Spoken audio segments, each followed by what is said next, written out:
हरे Krishna. Capital budgeting में मैंने आपको ये क्वेश्चन करने के लिए दिया था होमवर्क में, इलस्ट्रेशन नंबर 6। इसमें आपको पता है क्या क्या निकालना था? एक तो पेबैक मेथड, यानी वही पेबैक पीरियड जो आपने कहा था हम निकाल लेंगे, निकाल लिया। आंसर मैच कर लिया है। कितना कितना आंसर आया? जैसे इनका 3/5 ईयर्स आ रहा है, तो आपने 3/5 में अगर नहीं भी निकाला होगा तो आपने शायद ऐसे किया होगा 3/5 जो है 0.6, यानी आपका जो आया होगा मे बी 2.6 ईयर्स आया होगा, या अगर आपने मंथ्स में निकाला होगा और into 12 that is 2 years and 7.2 months. इनमें से जो भी आपने आया हो वो सब सही है। और ये अगर 3/5 कहें तो ये भी ठीक है। ऐसे ये 3 पॉइंट या तो 3 ईयर्स आया होगा, या अगर मंथ्स में तुम लोग निकालते हो तो 3 ईयर्स एंड 4 मंथ्स ना, 3 ईयर्स एंड 4 मंथ्स, 3 साल 4 महीने। ठीक है, ये मैच हो गया था आप सभी का? पक्का? ओके। अब इसके अलावा क्या निकालना था बेटा? एक तो अनएडजस्टेड रेट ऑफ रिटर्न निकालना था। इन्होंने देखो पोस्ट पेबैक प्रॉफिटेबिलिटी भी निकाली है, जबकि निकालने की जरूरत नहीं थी, बोल नहीं रहा था। तो अगर आप निकालेंगे तो आंसर मैच कर लीजिएगा, जस्ट फॉर प्रैक्टिस पर्पस की अगर एग्जाम में आ जाए तो आपको आना चाहिए। ठीक है ना? और आपने क्या निकाला? अनएडजस्टेड रेट ऑफ रिटर्न मतलब ARR। सभी ने निकाल लिया ARR, जिसमें आपने एनुअल डेप्रिसिएशन निकाला, कॉस्ट में स्क्रैप वैल्यू माइनस करी अपॉन वर्किंग लाइफ। तो आपका मशीन X का आया होगा कॉस्ट 50,000, स्क्रैप यही थी 3,000 थी, अपॉन लाइफ 5 ईयर्स 9400, और इसका आया 9600। जहां पे भी आपका कोई भी आंसर अगर ना आए तो पूछ लेना, मैं समझा दूंगा कि ये वाली फिगर कैसे हुई। ठीक है ना? इसके अलावा फिर इसी में ही आपको निकालना पड़ा होगा एवरेज एनुअल कैश फ्लोज, जिसके लिए total cash earning upon number of years आपने करे। टोटल कैश फ्लोज आपके थे, उसको नंबर ऑफ ईयर से जब किया तो इसमें आया 17,000 और इसका आया 18,000। फिर तो इजी था, अनएडजस्टेड रेट ऑफ रिटर्न का फॉर्मूला लगा लिया, एवरेज एनुअल कैश अर्निंग जो आपने ऊपर निकाली माइनस एनुअल डेप्रिसिएशन। ये डेप्रिसिएशन क्यों माइनस किया? क्योंकि हमें एवरेज रेट ऑफ रिटर्न के लिए, जो अकाउंटिंग रेट ऑफ रिटर्न है उसके लिए नेट प्रॉफिट चाहिए होते हैं, तो हमें कैश फ्लोज में जब हम डेप्रिसिएशन हटा देते हैं तो नेट प्रॉफिट आ जाते हैं अपॉन एवरेज इन्वेस्टमेंट। ठीक है, एवरेज इन्वेस्टमेंट इन्होंने कहां निकाली है? कहीं ऊपर नहीं निकाली, डायरेक्टली यहां निकाल दी। तो आप यहां पे आप भी कर सकते हैं। ये समझ गए ना कैसे करी? एवरेज सेल्वेज वैल्यू को जोड़ा है अपॉन 2 किया है। अगर कभी सेल्वेज वैल्यू ना दी हो तो आप चाहें तो जीरो एज्यूम कर सकते हैं, तो फिर जीरो जोड़ के डिवाइड बाई 2 भी कर सकते हैं एवरेज इन्वेस्टमेंट निकालना अगर आप चाहें, क्योंकि क्वेश्चन में ज्यादातर हर जगह इन्होंने एवरेज इन्वेस्टमेंट ही यूज किया है। तो अगर सेल्वेज वैल्यू ना दी हो तो हम क्या करेंगे? जैसे 50,000 कॉस्ट प्लस सेल्वेज वैल्यू की जगह जीरो, यानी हो जाएगा 50,000 डिवाइड बाई 2 दैट इज 25,000। ऐसा कर लेंगे, समझ गए ना? ओके। उसके बाद आपका ये आंसर आ गया था और इसका ये मैच हो गया। इसमें किसी को कुछ पूछना है? नहीं। फिर एनपीवी आप निकाल रहे थे, मैंने ना आपको टेबल बनाई थी प्रोजेक्ट एक्स की, प्रोजेक्ट वाई की। प्रोजेक्ट एक्स की एनपीवी कितनी आई जरा बताओ? यही फिगर आ रही है कि कुछ अलग आ रहा है? 17248। 3 to 5 भी चल जाएगा। अगर देखिए आपका 100 200 500 रुपए तक का कोई भी ऊपर नीचे का डिफरेंस है, चल जाएगा, क्योंकि वो राउंडिंग ऑफ का एरर हो जाता है। जैसे इन्होंने देखिए डेसिमल के बाद 3 डिजिट लिए, हम लोग ने कितने लिए थे?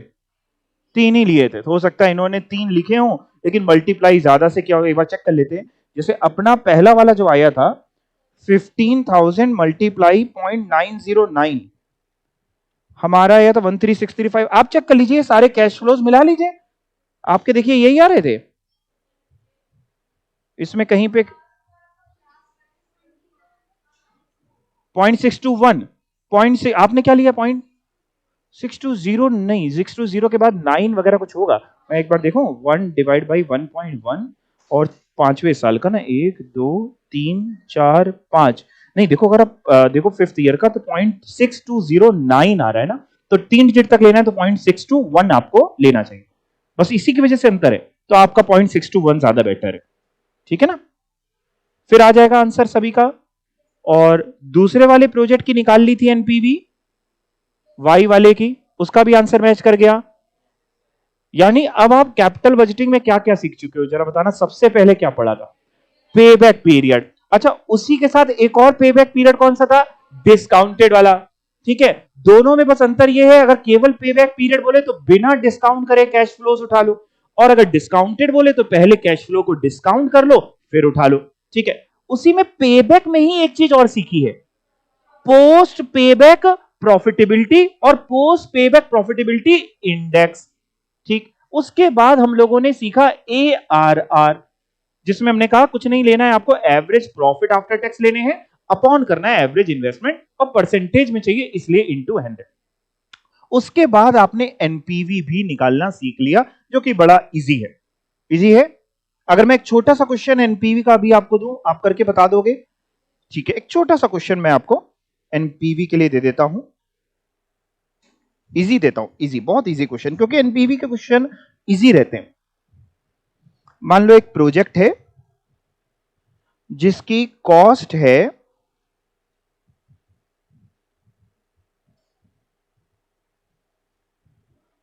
10,000 की।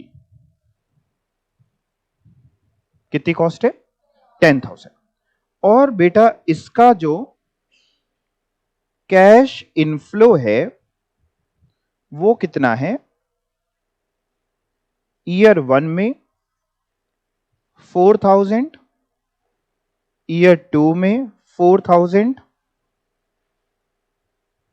ईयर 3 में 4,000, और ईयर 4 में 4,000, और एक और ले लेता हूं ईयर 5, ठीक है।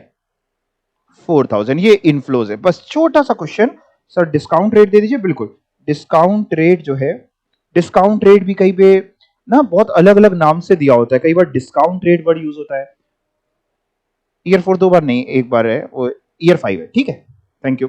अच्छा, डिस्काउंट रेट कई बार ना अलग अलग नाम से दिया होता है, कई बार कॉस्ट ऑफ कैपिटल भी उसको यूज करता है, कई बार इंटरेस्ट रेट यूज करता है। जो भी वर्ड यूज करे, जो रेट दिया होगा ना जब भी एनपीवी निकालने के लिए, वो डिस्काउंट रेट ही होगा। कई बार कैपिटलाइजेशन रेट यूज कर लेता है वर्ड, तो डिस्काउंट रेट कितना ले लें? 10% चलो ले लेते हैं, आपके लिए कुछ भी ले सकते हैं। और करना क्या है आपको? कैलकुलेट करनी है नेट प्रेजेंट वैल्यू, एनपीवी। बहुत छोटा सा मैंने आपको क्वेश्चन दिया है एनपीवी का, कर लीजिए आराम से टेबल बना के, टेक योर ओन टाइम।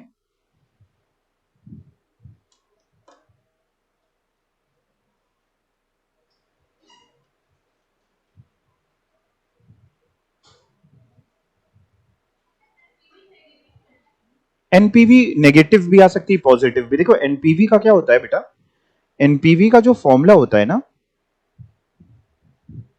वो हम सबको पता है, present value of cash inflow minus present value of cash outflow. अब कभी ना अगर present value of cash inflow ज्यादा होगा, उसकी टोटल सारे कैश इनफ्लोज की प्रेजेंट वैल्यू जो एक्यूमुलेट करेंगे, अगर ये ज्यादा है और present value of cash outflow कम है, तो बताओ एनपीवी क्या आएगी? पॉजिटिव आएगी। और अगर उल्टा मान लो हमारे प्रोजेक्ट की present value of cash inflow कम है और present value of cash outflow ज्यादा है, तो एनपीवी क्या आएगी? नेगेटिव आएगी। जब भी एनपीवी पॉजिटिव आती है, आप बताओ आपको क्या लगता है, प्रोजेक्ट को एक्सेप्ट करना चाहिए कि रिजेक्ट करना चाहिए? एक्सेप्ट करना चाहिए। क्यों? क्योंकि कैश इनफ्लो ज्यादा है, present value of cash inflow ज्यादा है। और अगर एनपीवी नेगेटिव आए तो रिजेक्ट करना चाहिए। हां, अगर एनपीवी 0 आ गई, 0 कब आ सकती है? जब एग्जैक्टली दोनों फिगर्स सेम है, that means present value of cash inflow जितना है उतना ही present value of cash outflow है, तो 0 आ गई। 0 पे आप इनडिफरेंट हैं, आप चाहें तो एक्सेप्ट कर लें, चाहें तो रिजेक्ट कर लें, ठीक है। लेकिन जब पॉजिटिव है तो आपको एक्सेप्ट ही करना है, और जब नेगेटिव है तो आपको रिजेक्ट करना है। अच्छा, मान लो दो प्रोजेक्ट्स हैं, हमें दो प्रोजेक्ट्स को कंपेयर करना है। जब तक बच्चे कर रहे हैं तब तक मैं एक्स्ट्रा बातें कर लेता हूं आपसे।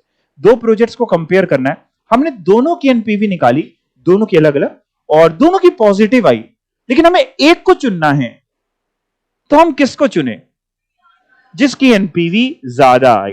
जाहिर सी बात है, जब भी कोई दो म्यूचुअली एक्सक्लूसिव प्रोजेक्ट्स होंगे, कोई भी ऐसे प्रोजेक्ट्स होंगे कि एक को चुन रहे हैं, बाकियों को नहीं चुन सकते, तो हम उनमें से उसको चुनेंगे जिसकी एनपीवी सबसे ज्यादा आएगी on the basis of NPV, right? तो एक बार जल्दी से आप लोगों ने ये किया है, तो मैं भी आप लोगों को एक बार जल्दी से टेबल बनवा करके भी मैं भी करवा देता हूं, थोड़ी मेरी हेल्प कर देना बस आप लोग।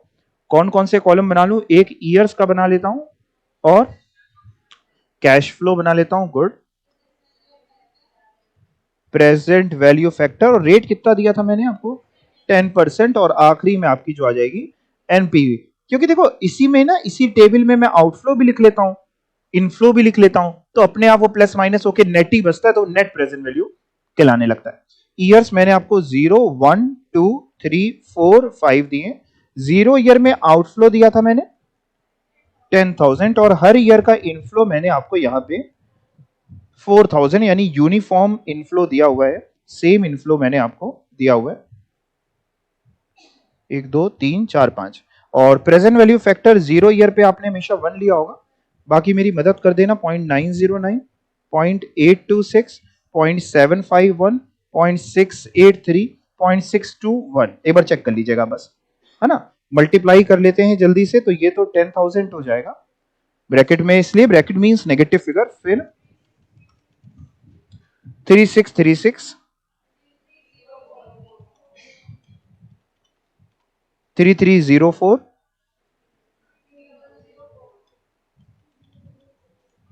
3004,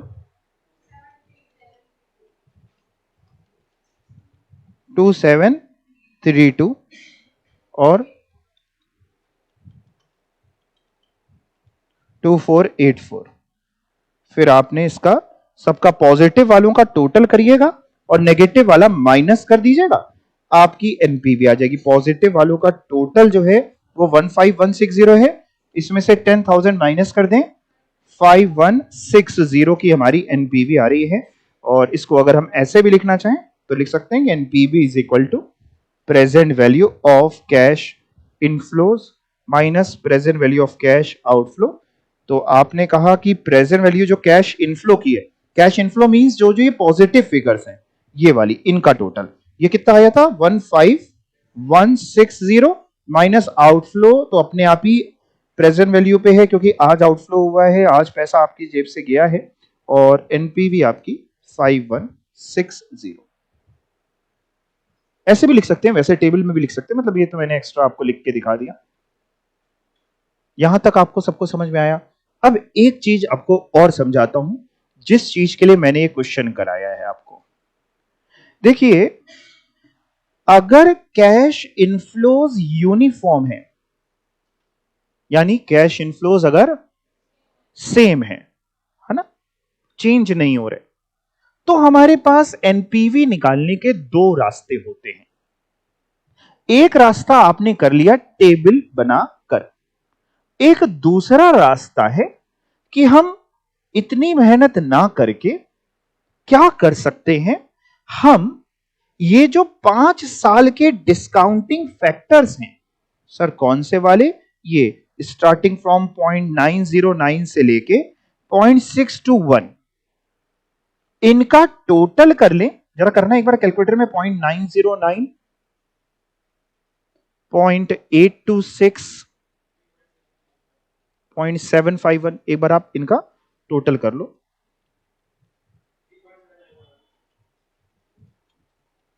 3.791।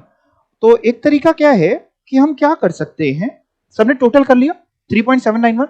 दूसरा तरीका एनपीवी निकालने का क्या हो सकता है, सुनिएगा। एनपीवी का फॉर्मूला तो यही है, present value of cash inflow minus present value of cash outflow. जब भी, मैं थोड़ा गैप देके लिख रहा हूं, यहां लिख रहा हूं जानबूझ के, भी बताऊंगा क्यों। जब भी कैश इनफ्लोज यूनिफॉर्म हो, तो आप क्या कर सकते हैं, आपने कैश इनफ्लो उठाया 1 साल का, एनुअल, टोटल नहीं, 1 साल का 4,000, मल्टीप्लाई कर दिया ये जो आपका क्यूमुलेटिव प्रेजेंट वैल्यू फैक्टर आ गया, ये जो है ना क्यूमुलेटिव आता है, या एनयूटी फैक्टर भी इसको हम बोल सकते हैं। एनयूटी फैक्टर, क्यूमुलेटिव फैक्टर कितना है?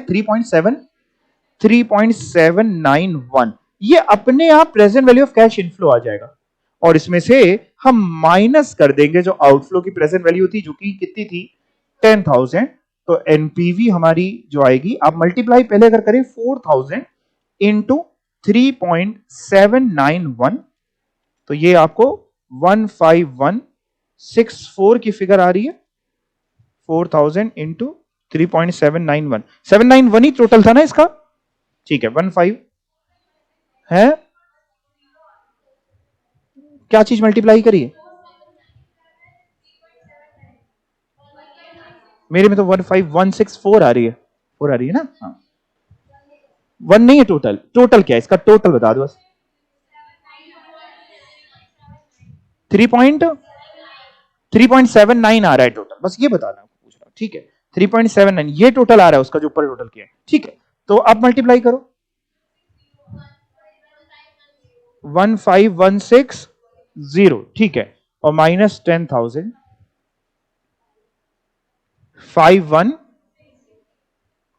तो आप ऐसे भी एनपीवी निकाल सकते हैं, बट ये तभी कर पाएंगे जब कैश इनफ्लोज यूनिफॉर्म होंगे। अगर कैश इनफ्लोज यूनिफॉर्म नहीं है तो आपको टेबल ही बनानी पड़ेगी।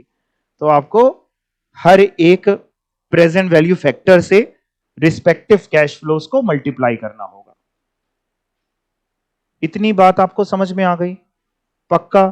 तो आप ये नोट करना चाहते हैं, बट उससे पहले एक चीज और लिख दें, बीच में मैंने जगह छोड़ी थी। यानी करना क्या है? NPV is equal to, sir ये इसी को थोड़ा और अच्छे से लिख रहे हैं, हाँ, ये 4,000 को मैं क्या लिख दूं? Annual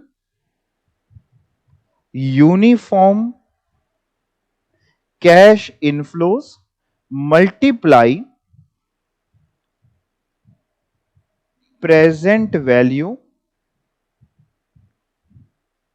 interest factor of annuity, PVIFA लिख दिया मैंने,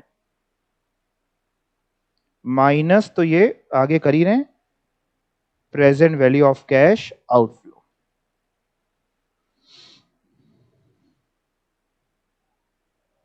ठीक है, मैं आपके 5 मिनट बाद डाउट लूंगा कुछ।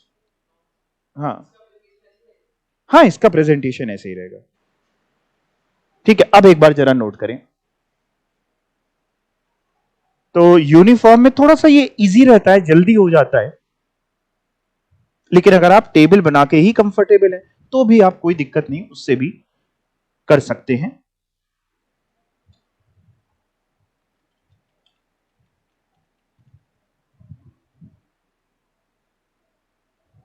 कभी भी एग्जाम में 2, 4, 5 रुपए एनपीवी ऊपर नीचे आए तो 10, 20 रुपए, 100, 200 इवन, तो इसमें किसी घबराने वाली कोई बात नहीं है। ये पीवीआईएफ क्या है? Present value, I for interest, F for factor, A for annuity, that is cumulative total. और अगर इसको और डिटेल में लिखे तो थोड़ा सा ऐसे और लिख सकते हैं, पीवीआईएफए एट द रेट कितने परसेंट था हमारा इस क्वेश्चन में? 10%। फॉर कितने ईयर्स था? 5 ईयर्स। तो ऐसे लिख सकते हैं, पीवीआईएफए 10% पे 5 साल के, मतलब आप मर्जी आपकी, लिखना चाहें तो लिखें, लिख लीजिए, कॉपी नोट कर रहे हैं तो पूरा ही कर लीजिए। Present value interest factor of annuity, या फिर इसको कुछ लोग क्यूमुलेटिव प्रेजेंट वैल्यू फैक्टर भी बोलते हैं, क्यूमुलेटिव, दोनों एक ही बात है, या एन्यूटी प्रेजेंट फैक्टर, या एन्यूटी फैक्टर सिंपली।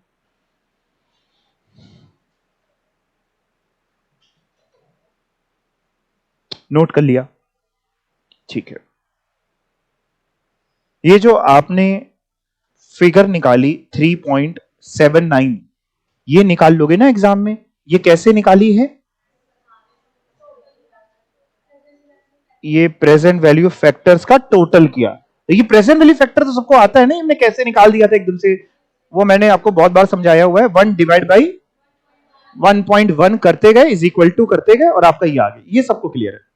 अच्छा, आप चाहें तो ना, ये जो 3.79 आपने निकाला है, जो भी, या तो आप ये एक एक करके लिखें पहले कॉपी में और फिर उसका टोटल करें, या फिर आप कैलकुलेटर पे भी इसको कर सकते हैं। जीटी का फंक्शन से आपको सिखाया था, आप एक बार चेक भी कर लो। कर लो कैलकुलेटर पे, 1 डिवाइड बाई 1.1 और कितने साल हैं बेटा? 5 साल। तो 5 बार इज इक्वल टू 1 2 3 4 5। इतना कर लिया सबने? उसके बाद जीटी दबा दो, 3.7907। इसलिए मैंने इस पे निकाला था, इसलिए मैंने 1 ले लिया था, तो वो ज्यादा और थोड़ा सा नजदीकी आंसर था। बट आप 3.790 भी ले लेंगे तो इससे कोई बहुत दिक्कत वाली बात नहीं है। समझ गए ना आप ये?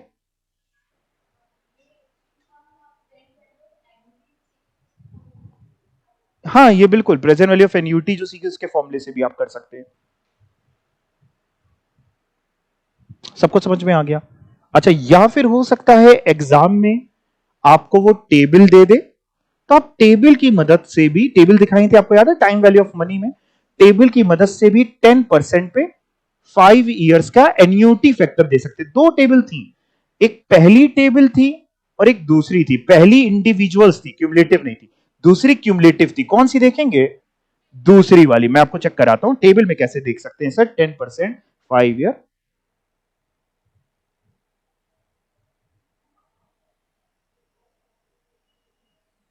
इन्होंने न्यू सिलेबस के मॉड्यूल में नहीं दी टेबल, मैंने ढूंढने की कोशिश करी बट पूरे मॉड्यूल में मेरे को नहीं मिली। ये ओल्ड सिलेबस के मॉड्यूल से मैंने ली है, तो मे भी पॉसिबिलिटी है कि दे भी सकते हैं, नहीं भी दे सकते हैं। इसलिए मैंने आपको ना पूरा इस टेबल पे डिपेंडेंट नहीं छोड़ा है। नहीं देंगे तो भी आप, ऐसा नहीं कि बिना करे आएंगे, आप कर लेंगे तो। लेकिन ये भी सिखा देता हूं। अच्छा, टेबल 1 जो थी अपनी, ये थी प्रेजेंट वैल्यू ऑफ ₹1। ये इंडिविजुअल फैक्टर्स है। देखो मैं आपको समझाऊं, जैसे 10% पे इंडिविजुअल फैक्टर जो आपने 5 साल के निकाले वो ये थे 0.909, 0.826। इन्होंने 4 डिजिट लिए हैं, 4 लेना वो 4 ले लेंगे, 5 ऐसी कोई बहुत बड़ी बात नहीं है।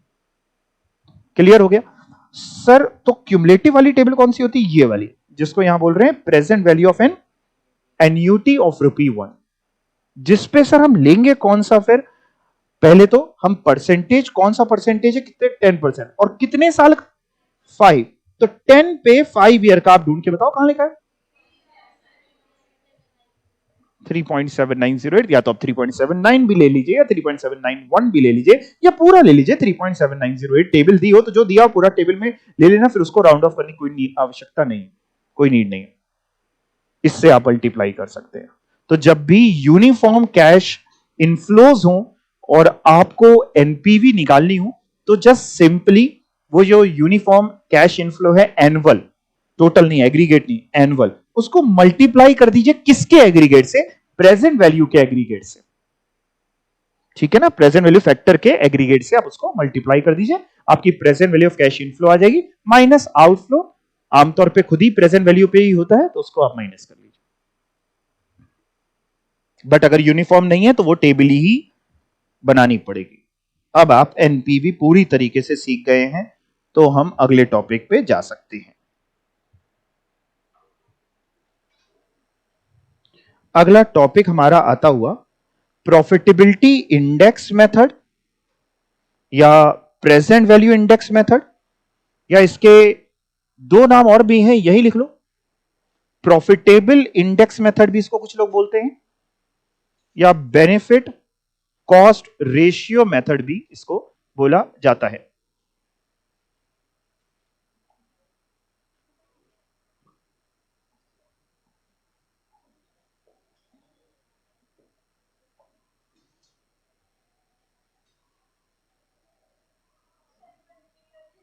हाँ, benefit cost ratio method, BCR method. Benefit cost ratio method, BCR भी कई बार हो सकता है बोल दे आपसे, तो उसका शॉर्ट में है बेनिफिट कॉस्ट रेशियो मेथड। और क्या है? Profitable index method.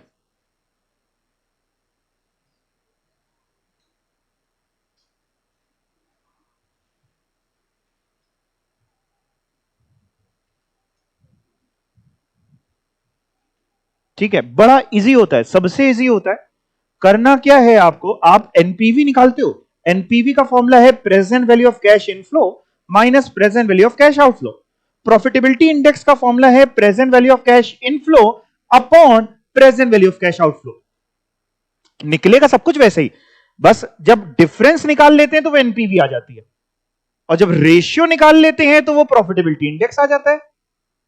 जब present value of cash inflow minus present value of cash outflow कर देते हैं तो एनपीवी आ जाती है, और जब present value of cash inflow divided by present value of cash outflow कर देते हैं तो पीआई आ जाता है। पीआई प्रॉफिटेबिलिटी इंडेक्स, पीआई आ जाता है। ऊपर क्या रहेगा? Present value of cash inflow और upon divided by cash outflow. आपको आता है, आप चाहो तो अभी जो क्वेश्चन किया उसमें भी आपको निकालना हो तो, अगर ये जो मैंने आपको क्वेश्चन कराया अभी अभी, इसमें अगर मैं आपसे कहूं कि बेटा पीआई निकाल दो तो क्या करने वाले हैं? सिंपली 15160 को डिवाइड कर दो 10,000 से। 1.5160, आप 2 डिजिट भी लेना चाहो तो 1.51 या 1.52 राउंड ऑफ कर सकते हैं। 1.52 टाइम्स में आया ये। कुछ लोग परसेंटेज में कहते हैं कि परसेंटेज में निकाल दो, तो एक चीज और इंटू करनी पड़ती होगी 100, तो अगर इंटू 100 भी कर दें यानी 15160 अपॉन 10,000 मल्टीप्लाई 100 तो 151.6% में निकल आया। ठीक है, सबसे इजी होता है पीआई निकालना। तो यहां पे लिखा है पीआई कैसे निकलता है, ये पीवी भी बोल रहे हैं, PV index, present value index. ठीक है, okay. Present value of cash inflow upon present value of cash outflow, और अगर परसेंटेज में निकालना हो तो क्या कर दे? इनटू 100 और कर दे। तो डिपेंड करता है कैसे निकालना चाह रहे हैं। The profitability index method is a variant of NPV method. NPV का ही तो वेरिएंट है, उसमें भी प्रेजेंट वैल्यू यूज कर रहे थे, इसमें भी यूज कर रहे हैं, बस वहां डिफरेंस निकाल लेते हैं, यहां रेशियो निकाल दे रहे हैं। And is also called as, क्या नाम है आपने लिखा भी है, benefit cost ratio. It is preferable to the NPV method where capital cost of mutually exclusive project differ substantially. जहां पे हमारी कैपिटल कॉस्ट इन्वेस्टमेंट्स अलग अलग हैं, वहां पे मतलब मान लो 2 प्रोजेक्ट को हमें इवेल्युएट करना है, एक प्रोजेक्ट में इन्वेस्टमेंट है 10 लाख की, दूसरे प्रोजेक्ट में इन्वेस्टमेंट है 50 लाख की, डिफरेंस ज्यादा है, सब्सटेंशियली डिफर कर रहा है, तो वहां पे कह रहे हैं एनपीवी से ज्यादा बेहतर होता है कि आप पीआई निकाल के कंपेयर करो। आप एक बात बताना, फॉर्मूला है पीआई का present value of cash inflow upon present value of cash outflow. आपको क्या लगता है पीआई जितना ज्यादा आए उतना अच्छा होगा कि जितना कम आए? जितना ज्यादा आए, present value of cash inflows ऊपर है upon present value of cash outflow, तो जब इनफ्लो ज्यादा होंगे तो आपके लिए फायदेमंद। तो पीआई जितना ज्यादा आए उतना अच्छा। मतलब अगर हमें 2 प्रोजेक्ट्स में पीआई के बेसिस पे कंपैरिजन करना है तो we will select those project जिनका पीआई जो है ज्यादा है, वो प्रोजेक्ट चुनेंगे। एक ही चुनना है तो हाईएस्ट वाले को चुन लेंगे। एक बात समझ में आ गई ना? अच्छा, एक चीज और पूछूं, देखिए आपके पास कितना दिमाग है। पीआई 1 से कम कब आएगा? 1 समझते हैं? 1 से कम पीआई कब आ सकता है? जब present value of cash outflow ज्यादा हो और ऊपर जो रहता है present value of cash inflow वो कम हो, तभी 1 से कम आएगा। और जब 1 से कम आएगा तो ऐसे में वो प्रोजेक्ट को एक्सेप्ट नहीं करना चाहिए। और ऐसे प्रोजेक्ट की अगर हम एनपीवी निकालने बैठेंगे तो नेगेटिव आएगी। एमसीक्यू वाले बच्चे, ओल्ड सिलेबस वाले, कितने हैं जरा हैंड रेज करें। भयानक है। अच्छा, ध्यान से सुनिए, आपसे पूछ सकता है छोटा मोटा एक क्वेश्चन, थ्योरेटिकल क्वेश्चन कैसे पूछ सकता है कि मान लीजिए एक प्रोजेक्ट का पीआई है लेस देन 1, तो उसकी एनपीवी क्या होगी? 4 ऑप्शंस, पॉजिटिव, नेगेटिव, 0 कि वी डोंट नो। नेगेटिव, अगर पीआई 1 से कम है तो नेगेटिव, और अगर पीआई 1 से ज्यादा है तो उस प्रोजेक्ट की एनपीवी पॉजिटिव। अच्छा, अगर पीआई एग्जैक्ट 1 है तो उस प्रोजेक्ट की एनपीवी 0 होगी। 0 कैसे होगी?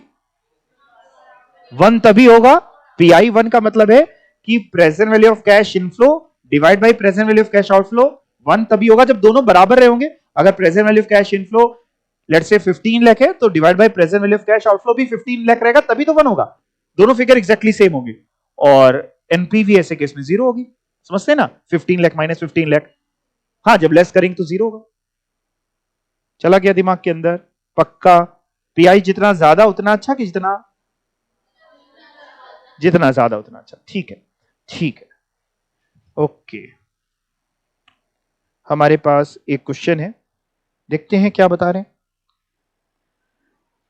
Rank the following investment proposal for A&G Private Limited in order of their profitability using payback period method, accounting rate of return method and present value index method। Cost of capital लीजिएगा 10%, cost of capital बोले तो discounting rate जब आप use करेंगे 10%। और projects दिए हुए हैं, एक प्रोजेक्ट नहीं दिया है, 4 प्रोजेक्ट आपको दिए हैं, A B C D. Initial outlay project A लगाते हैं तो जो आज आउटफ्लो जाएगा वो 96,000 का जाएगा, और एनुअल कैश फ्लो हर साल जो आपको कैश फ्लो मिलेंगे, इन्फ्लोस हैं एक तरीके से, वो है 15,000 की। और पता है इसकी लाइफ कितनी है, 12 ईयर्स की, यानी ये प्रोजेक्ट में 12 साल तक हर साल 15,000 रुपए का इनफ्लो आता रहेगा। 15,000 15,000 15,000, ये बात आपको समझ में आ रही है। दूसरा प्रोजेक्ट है 48,000 का आउटफ्लो है, हर साल 10,000 का इनफ्लो मिलेगा, बट कितने साल तक मिलने वाला है, 8 ईयर्स तक।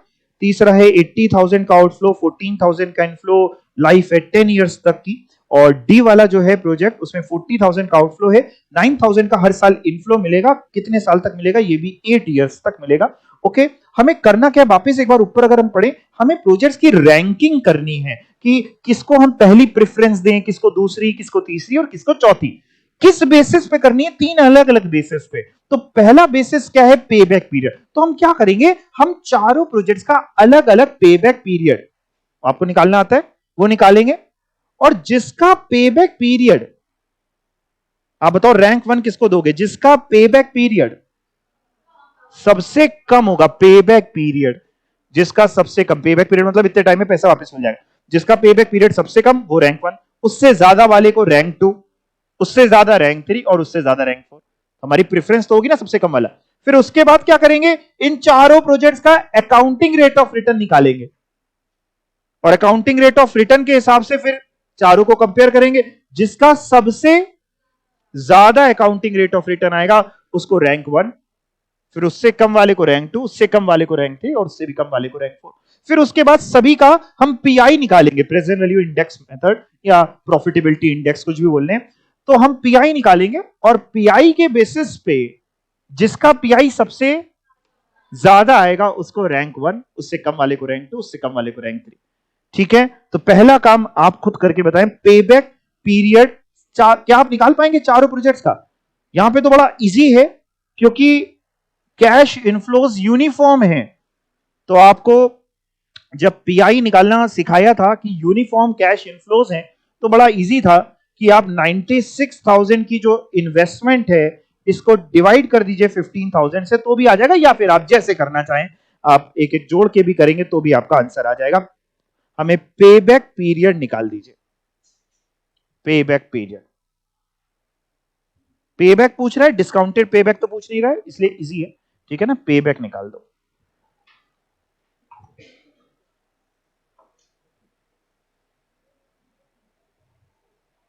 निकाल पाओगे ना, 15,000 रुपीज जो हैं वो हर साल मिलेंगे, तो 96,000 कितने साल में रिकवर हो जाएंगे?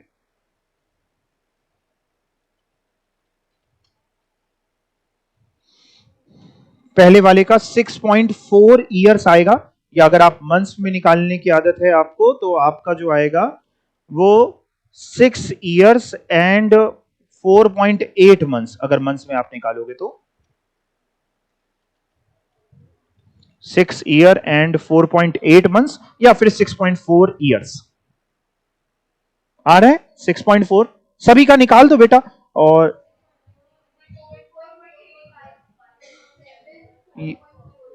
पक्का ना, ये मेरे को कराने की जरूरत तो नहीं है, इसमें बड़ा सिंपल है, यूनिफॉर्म कैश फ्लोज हैं। तो जैसे 96,000 divide by 15,000, 48,000 divide by 10,000, 80,000 divide by 14, 40,000 divide by 9,000, तो जो भी आएगा सब ईयर्स में आ जाएगा। तो जैसे पहला वाला आ गया 6.4 ईयर्स, फिर आ गया 4.8 ईयर्स, 5.7 ईयर्स, 4.4 ईयर्स। सर जरूरी इसको मंथ्स में भी निकालें कि जैसे 4.8 ईयर्स को 0.8 इंटू 12 जो होता है 9.6 की 4 ईयर एंड 9.6 मंथ्स, नहीं कोई जरूरत नहीं है, आप ऐसे भी करोगे, आपको कोई दिक्कत नहीं।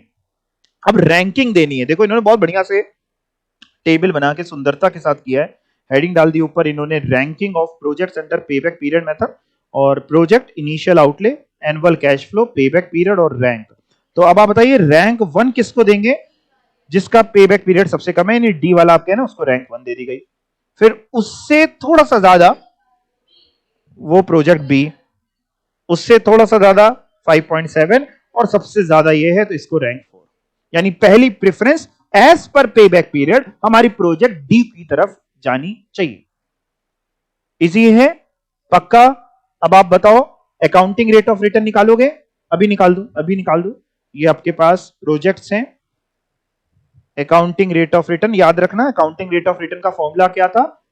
आपको average annual profit after tax उठाने हैं, और डिवाइड करना है उसको एवरेज इन्वेस्टमेंट से। अब एक मिनट, एवरेज इन्वेस्टमेंट की एक सेकंड के लिए चर्चा करना चाहूंगा। यहां पे इन्होंने हमको कोई भी स्क्रैप वैल्यू नहीं दी है, तो हम क्या कर लें, हम 0 मान लें।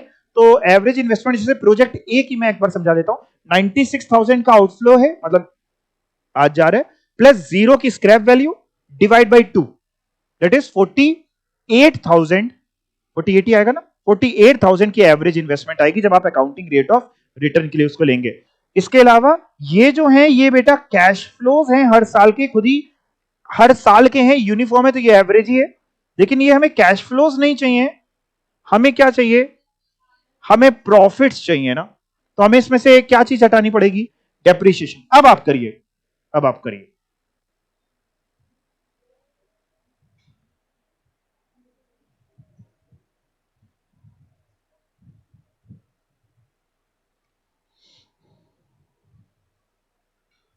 सर जरूरी हम लोग भी ऐसे ही टेबल बनाए? नहीं, कोई जरूरी नहीं है, ये तो सिर्फ मैंने आपके रेडी रेफरेंस के लिए खोल दिया कि कहीं अगर अटके तो आप थोड़ी हेल्प लेना चाहें तो ले सकते हैं, और नहीं तो बहुत ही बढ़िया बिना हेल्प के हो जाए।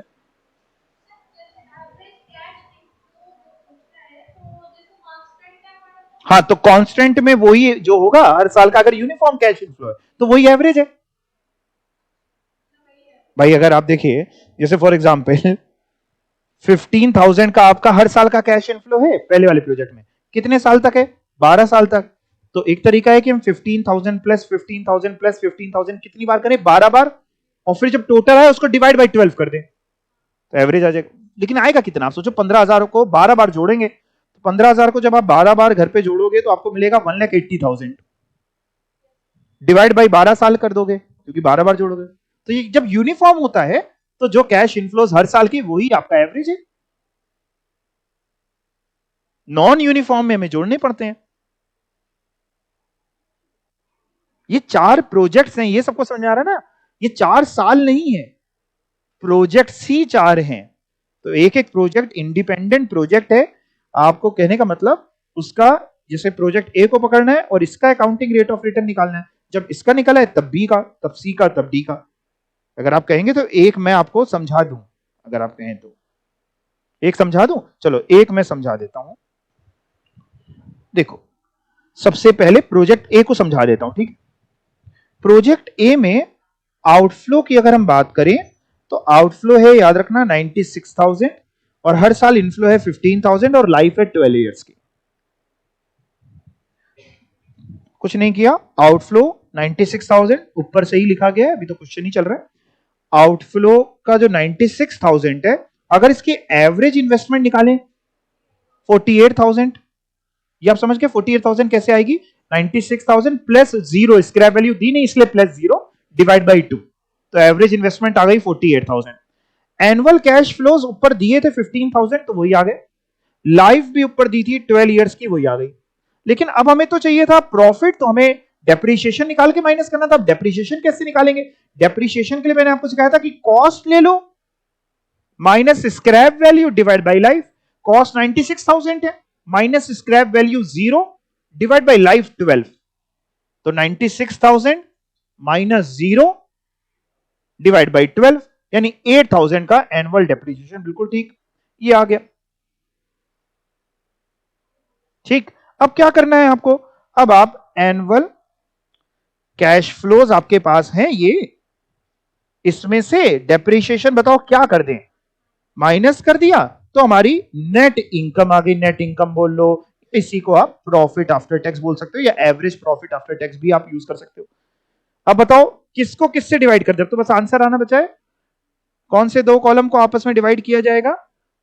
मैं येलो से हाईलाइट करो, 7,000 divided by average investment, profit after tax divide by average investment और इनटू 100 तो कर ही देना। तो 7,000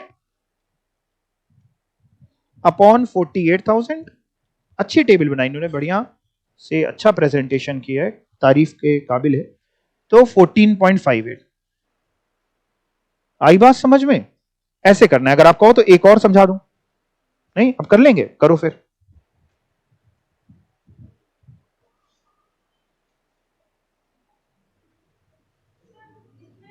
एक बार नोट करो, ये टेबल बनाओ, फिर मैं समझा देता हूं एक बार और। हाँ हाँ, एवरेज इन्वेस्टमेंट का देखो सिंपल सा काम था, अगर मैं आपको बताऊं।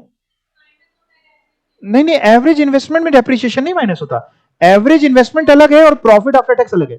एवरेज इन्वेस्टमेंट में हाँ प्लस होता है स्क्रैप वैल्यू, माइनस नहीं होती। यानी एवरेज इन्वेस्टमेंट जब भी निकालना हो तो क्या करना, आपकी जो इनिशियल इन्वेस्टमेंट है, जो कॉस्ट है, इनिशियल इन्वेस्टमेंट बोल लो, आई लिख दिया इनिशियल इन्वेस्टमेंट को, या कॉस्ट बोल लो, इसमें प्लस करी जाती है scrap value upon 2। Scrap value दी नहीं थी इसलिए 0 ले लिया। Initial investment plus scrap value upon 2, इससे एवरेज इन्वेस्टमेंट आ जाती है। ठीक है, आपके सारे केसेस हो गए। वेरी गुड वेरी गुड, बहुत बढ़िया। सिद्धांत आप नोट करो, फिर मैं बी वाला भी आपको समझा देता हूं। कहां गया क्वेश्चन? आप पहले ये टेबल बनाओ। टेबल से ही करना चाहोगे कि बिना टेबल के करना चाहोगे? टेबल से, हाँ टेबल बना लो एक बार, फिर मैं बी वाला पार्ट भी एक बार समझा देता हूं आपको।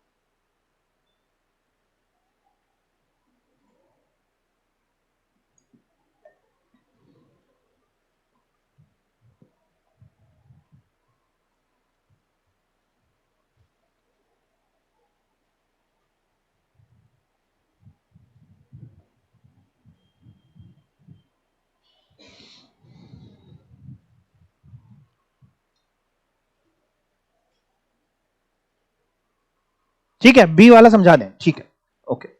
देखिए बी वाला समझिए। पहले बी वाले में देखो, जो जो फिगर्स क्वेश्चन में दी थी वो क्या क्या थी। प्रोजेक्ट का नाम बी, इनिशियल इन्वेस्टमेंट ये दी हुई थी, कैश फ्लो दिया था और लाइफ, इतनी चीजें आपको दी थी। तो जो येलो से हाईलाइट किया वो दिया था, बाकी चीजें निकालनी है। अब देखो सबसे पहले ये जो 24,000 की फिगर है, आप बताओ ये कैसे आएगी? ये एवरेज आउटले बोल रहे हैं, एवरेज आउटले लिख लो, या आप एवरेज इन्वेस्टमेंट वर्ड यूज कर लो। इन्वेस्टमेंट आप ज्यादा सीख रहे थे, फॉर्मूले में था ना, तो आप एवरेज इन्वेस्टमेंट बताओ, ये 24,000 की फिगर कैसे आएगी? 48,000 plus scrap value 0 divide by 2 करो, आ जाएगी 24,000। वेरी गुड, तो ये आ गई। और सर कौन सी फिगर? बेटा ये बताओ डेप्रिसिएशन की फिगर कैसे आएगी? डेप्रिसिएशन का फॉर्मूला ये यहां लिख देता हूं, वो भी ये मैंने लिखा एक आपका एवरेज इन्वेस्टमेंट का डेप्रिसिएशन, एनुअल डेप्रिसिएशन के लिए क्या करें? कॉस्ट ले लो बेटा, इसमें से स्क्रैप वैल्यू माइनस होती है, एवरेज इन्वेस्टमेंट प्लस होती है, ठीक है ना, और अपॉन लाइफ यानी number of years, cost minus scrap value upon life. Scrap value है नहीं यहां पे, तो cost minus scrap value upon life. Cost है, प्रोजेक्ट बी की बात करें ना, 48,000 माइनस 0 अपॉन लाइफ 8, 48,000 अपॉन 8 6,000 आ जाएगा। डेप्रिसिएशन आ गया। अब क्या बचता है आपका? बताओ, प्रॉफिट आफ्टर टैक्स, जो अगला कॉलम है नेट इनकम वाला, ये कैसे आएगा? बिल्कुल ठीक है, कैश फ्लोज 10,000 माइनस डेप्रीशिएशन 6,000, 4,000 आ जाएगा। अब तो कुछ बचा ही नहीं। अब आपका देखो, आपका फॉर्मूला क्या था? ये जो एवरेज रेट ऑफ रिटर्न निकाल रहे हैं ना, ये क्या निकाल रहे हैं? यही निकाल रहे हैं, एवरेज रेट ऑफ रिटर्न। इसका फॉर्मूला क्या था? Average profit after tax upon average investment, और परसेंटेज में से इसलिए ऊपर into 100। Average profit after tax कितना है? 4,000। एवरेज इन्वेस्टमेंट 24,000 इंटू 100, यानी 4,000 अपॉन 24,000 इंटू 100, दैट इज 16.66। ऊपर ही इन्होंने यहां लिख दिया, परसेंटेज का साइन यहां लगा दिया, तो बाकी सब में नहीं लगाया, एक ही बात है, ठीक है। अब इसकी रैंकिंग करनी है, जिसका ARR सबसे ज्यादा होगा वो सबसे अच्छा, उसको पहली रैंक, उसके बाद वाले को दूसरी, उसके बाद वाले को तीसरी, उसके बाद वाले को चौथी। तो आप रैंकिंग एक बार चेक कर सकते हो। सबसे पहले प्रोजेक्ट डी को इन्होंने दी है क्योंकि इसका सबसे ज्यादा ARR है। फिर उसके बाद इन्होंने प्रोजेक्ट बी को दी है, सी को दी है, और फिर डी को ए को दी है।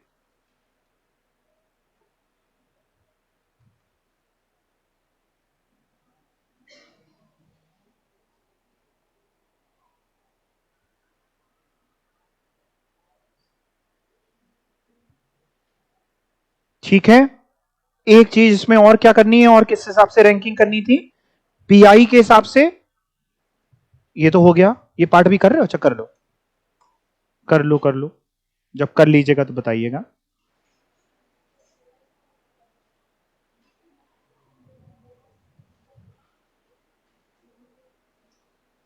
ये आपकी कोई चिट्ठी गिर गई नीचे, ये कुछ गिर गया आपका।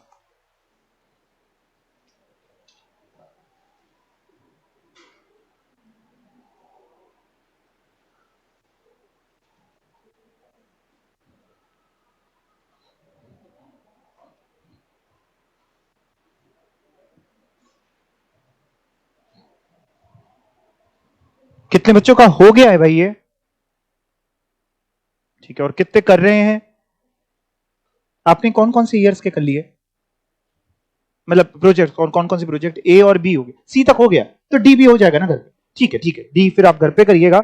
और तीसरे पे अब आते हैं जरा। तीसरी चीज जो पूछ रहा था, क्या पूछ रहा है इसमें तीसरी चीज आपसे? Present value index method. अच्छा, यानी पीआई निकालना है, और पीआई अभी भी आपने सीखा, उसका फॉर्मूला क्या है? Present value of cash inflows upon present value of cash outflow. तो इसमें आपको प्रेजेंट वैल्यू निकालनी पड़ेगी। अच्छा, प्रेजेंट वैल्यू निकालने के लिए डिस्काउंट रेट चाहिए। कितना है डिस्काउंट रेट? 10%। हमको एक बात बताओ, प्रेजेंट वैल्यू निकालने के लिए आप टेबल बनाओगे? टेबल भी बना सकते हो, या फिर हर साल के कैश इनफ्लोज यूनिफॉर्म है ना इस क्वेश्चन में भाई, अलग अलग प्रोजेक्ट्स हैं ये। आप पहले हम बात कर रहे हैं प्रोजेक्ट ए की, ध्यान से सुनिए, इधर देखिए। प्रोजेक्ट ए के लिए present value of cash inflow निकालने के लिए या तो हम ये करें जैसे एनपीवी वाली टेबल बना रहे थे, टेबल बना के हर साल के कैश इनफ्लोज लें 15,000, कितने साल तक? 12 साल तक, और 12 साल तक 10% की प्रेजेंट वैल्यू फैक्टर लिख के मल्टीप्लाई करें मल्टीप्लाई करें मल्टीप्लाई करें। या फिर अभी क्या सिखाया, क्यूमुलेटिव फैक्टर से मल्टीप्लाई कर सकते हैं ना। तो क्या आप पहले ये बता सकते हो कि 10% पे 12 साल का क्यूमुलेटिव फैक्टर कितना होता है? 10% पे 12 साल का क्यूमुलेटिव फैक्टर, चाहे तो आप एक एक लिख के कर लें।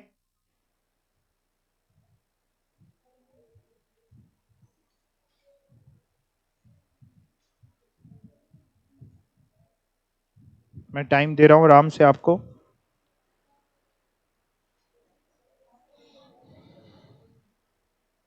क्योंकि क्यूमुलेटिव फैक्टर से मल्टीप्लाई करेंगे तो जल्दी हो जाए क्वेश्चन, वहां पे आप नहीं तो 12 साल का ये 12 बार ये लिखेंगे, फिर जब प्रोजेक्ट बी करेंगे वो 8 साल है वो 8 बार लिखेंगे, आपके लिए कितना लेंथी हो जाएगा। चाहे ओल्ड सिलेबस हो चाहे न्यू सिलेबस हो, कोई लॉजिक नहीं समझ आता है जी। 6.813 आ रहा है, ठीक है चलेगा। 3 के बाद 69182271 आ रहा है। आप चाहें तो 6.814 भी लेना चाहें तो ले सकते हैं, 6.813 ले लेंगे तो भी कोई ऐसी बात नहीं, जो मन हो वो ले ले।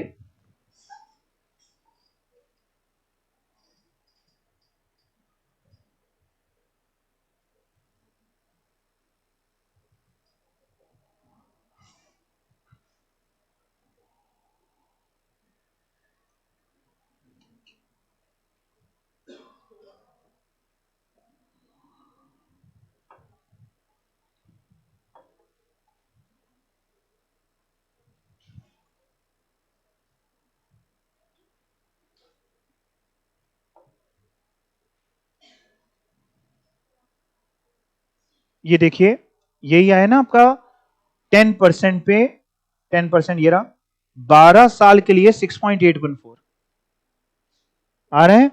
जो बच्चे अभी ये नहीं निकाल पा रहे, कौन कौन है जो नहीं निकाल पा रहा? आप दोनों नहीं निकाल पा रहे, बाकी पूरी क्लास ने निकाल लिया, वेरी गुड। ओके, अभी समझाया था, चलो समझाते हैं। कैलकुलेटर है आप लोगों के पास? कैसा वाला है दिखाओ। इसमें जीटी नहीं, जीटी आपके इसलिए नहीं निकाल पा रहे, जीटी एक वाला एक ले लो, हो जाएगा। सस्ता वाला ले लेना, 100-150 टाइप वाला चलेगा। 1 डिवाइड बाई 1.1 करिए। 10% का मतलब देखो, पूरा समझा दूं क्या? 10% मतलब वो चीज आ गई थी, हमने अब समझाना ही पड़ेगा, पूरा ही लिख देते हैं। 10% मतलब 10/100 मतलब 0.1 प्लस 1, नहीं अब तो हम समझा के रहेंगे। 1.1 आएगा, फिर 1 divide by 1.1 is equal to is equal to is equal to is equal to 12 बार करना है, 12 टाइम्स, या लिख दे रहा हूं 12 टाइम्स, क्योंकि 12 बार मैं इज इक्वल टू का साइन नहीं बनाऊंगा, ठीक है। और फिर जीटी, और अगर किसी कैलकुलेटर में जीटी नहीं है तो वो क्या कर सकता है, बार बार इज इक्वल टू करके जो वैल्यू है उसको एक जगह लिखता रहे और फिर उनका टोटल कर ले, और या फिर एक छोटा सा कैलकुलेटर दूसरा खरीद ले। और या टेबल हो सकता है आपको दियो, टेबल से भी निकल आएगा ना। टेबल से एक बार चेक करा दूं कैसे देखते हैं, टेबल से फिर से देख लें, आगती है ना टेबल 1 की 2? 1 देखेंगे कि 2? 2 देख के बताओ कहां देखेंगे, अब मैं नहीं सिखाऊंगा, आप बताओ। ये रही टेबल 2, आप कैसे देखोगे आप बताओ? देख रहा है सबको? पक्का? ऐसा तो नहीं लग रहा कि मक्खी बिन बिना रही है? कितने परसेंट पे देख रहे हो? 10% पे। और कितने साल के लिए? 12 साल के लिए ना। 10% पे 12 साल, ये 6.8137। इसे क्या करना है, ये तो निकाल लिया, अगला स्टेप क्या है हमारा? जो हर साल का कैश इनफ्लो है उसको इससे मल्टीप्लाई कर देंगे, तो present value of cash inflow आ जाएगी। निकालो present value of cash inflow.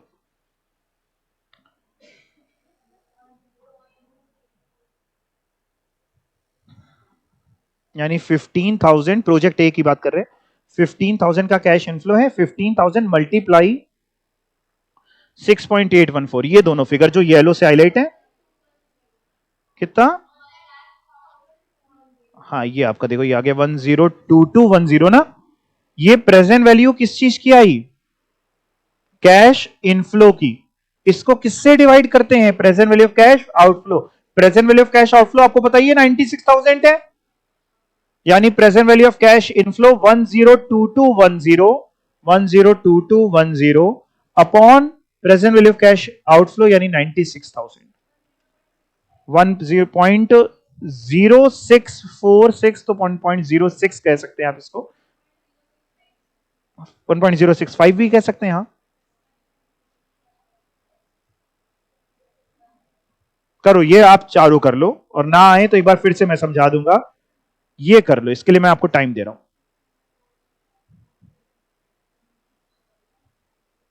ये तो हर साल सेम कैश फ्लोस थे, इनफ्लो सेम थे, इसलिए ये एन्यूटी फैक्टर लगाया, नहीं तो फिर तो वही टेबल बनाते जो एनपीवी के लिए मैं बनवा रहा था, और उससे निकालता मैं present value of cash inflow.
एक बार और कोई सा समझा दें, बताइए।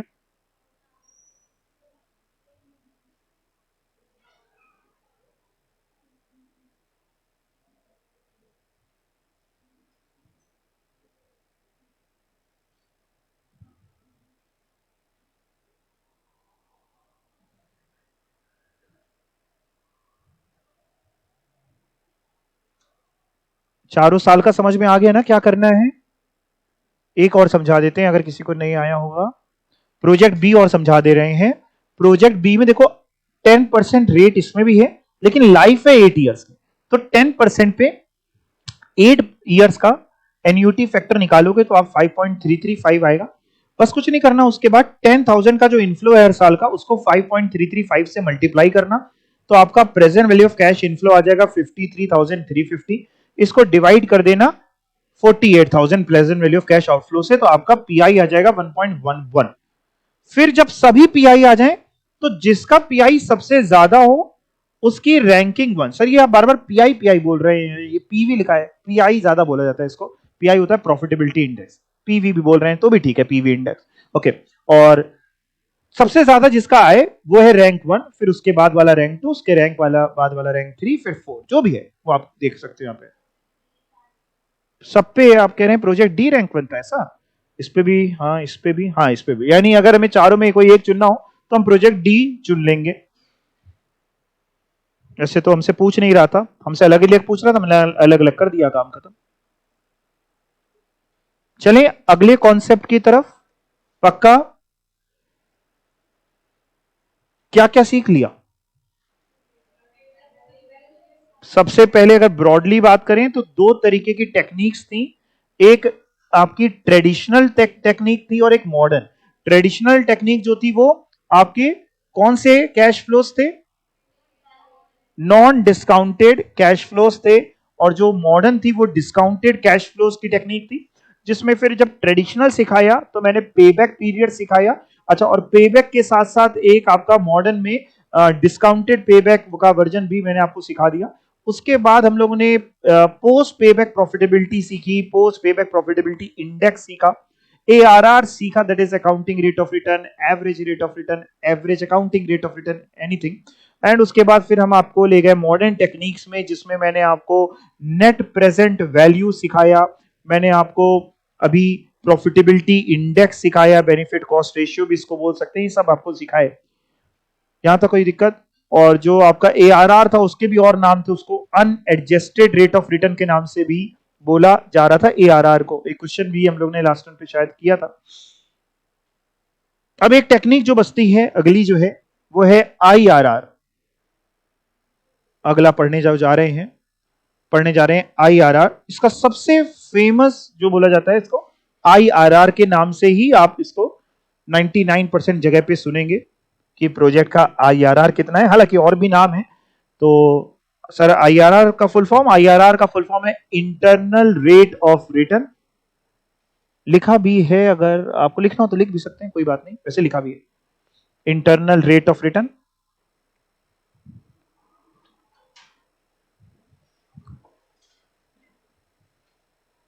या इसके और जो नाम यहां पे लिखे हुए हैं वो लिखे हैं हेडिंग में ही, अगर आप देखें तो time adjusted rate of return.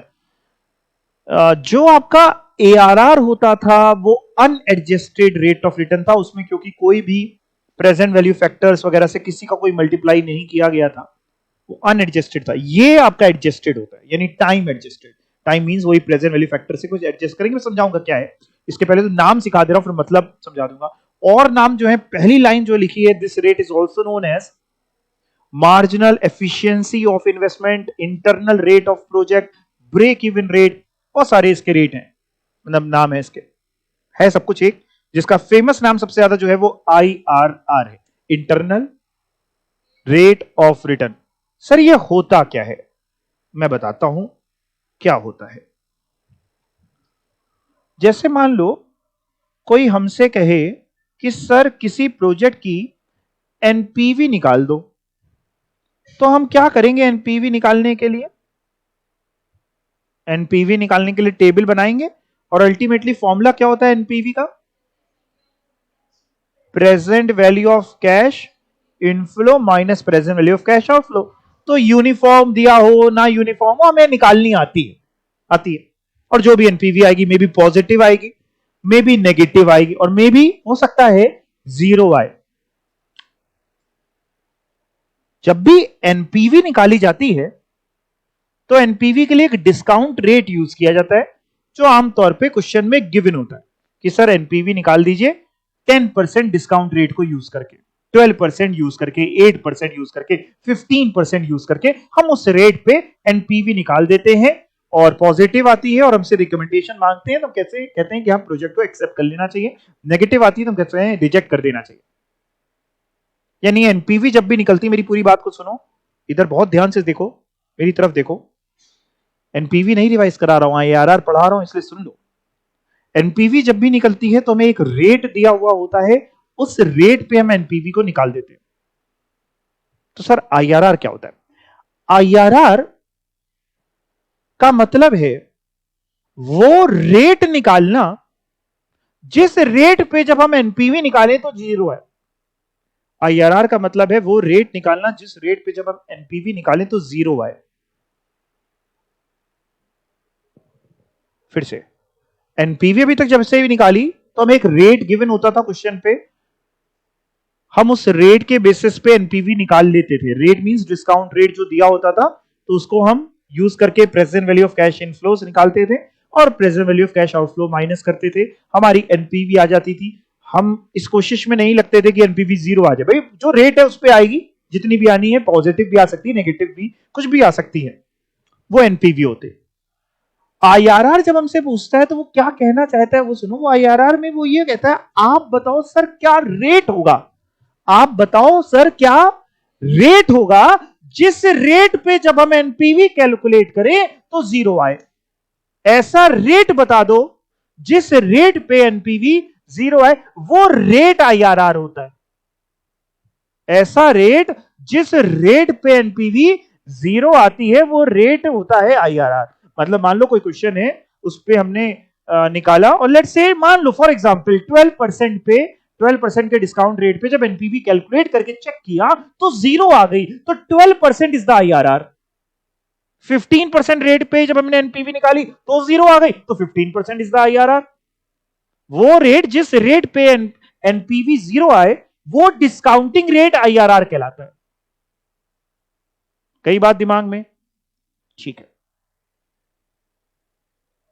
IRR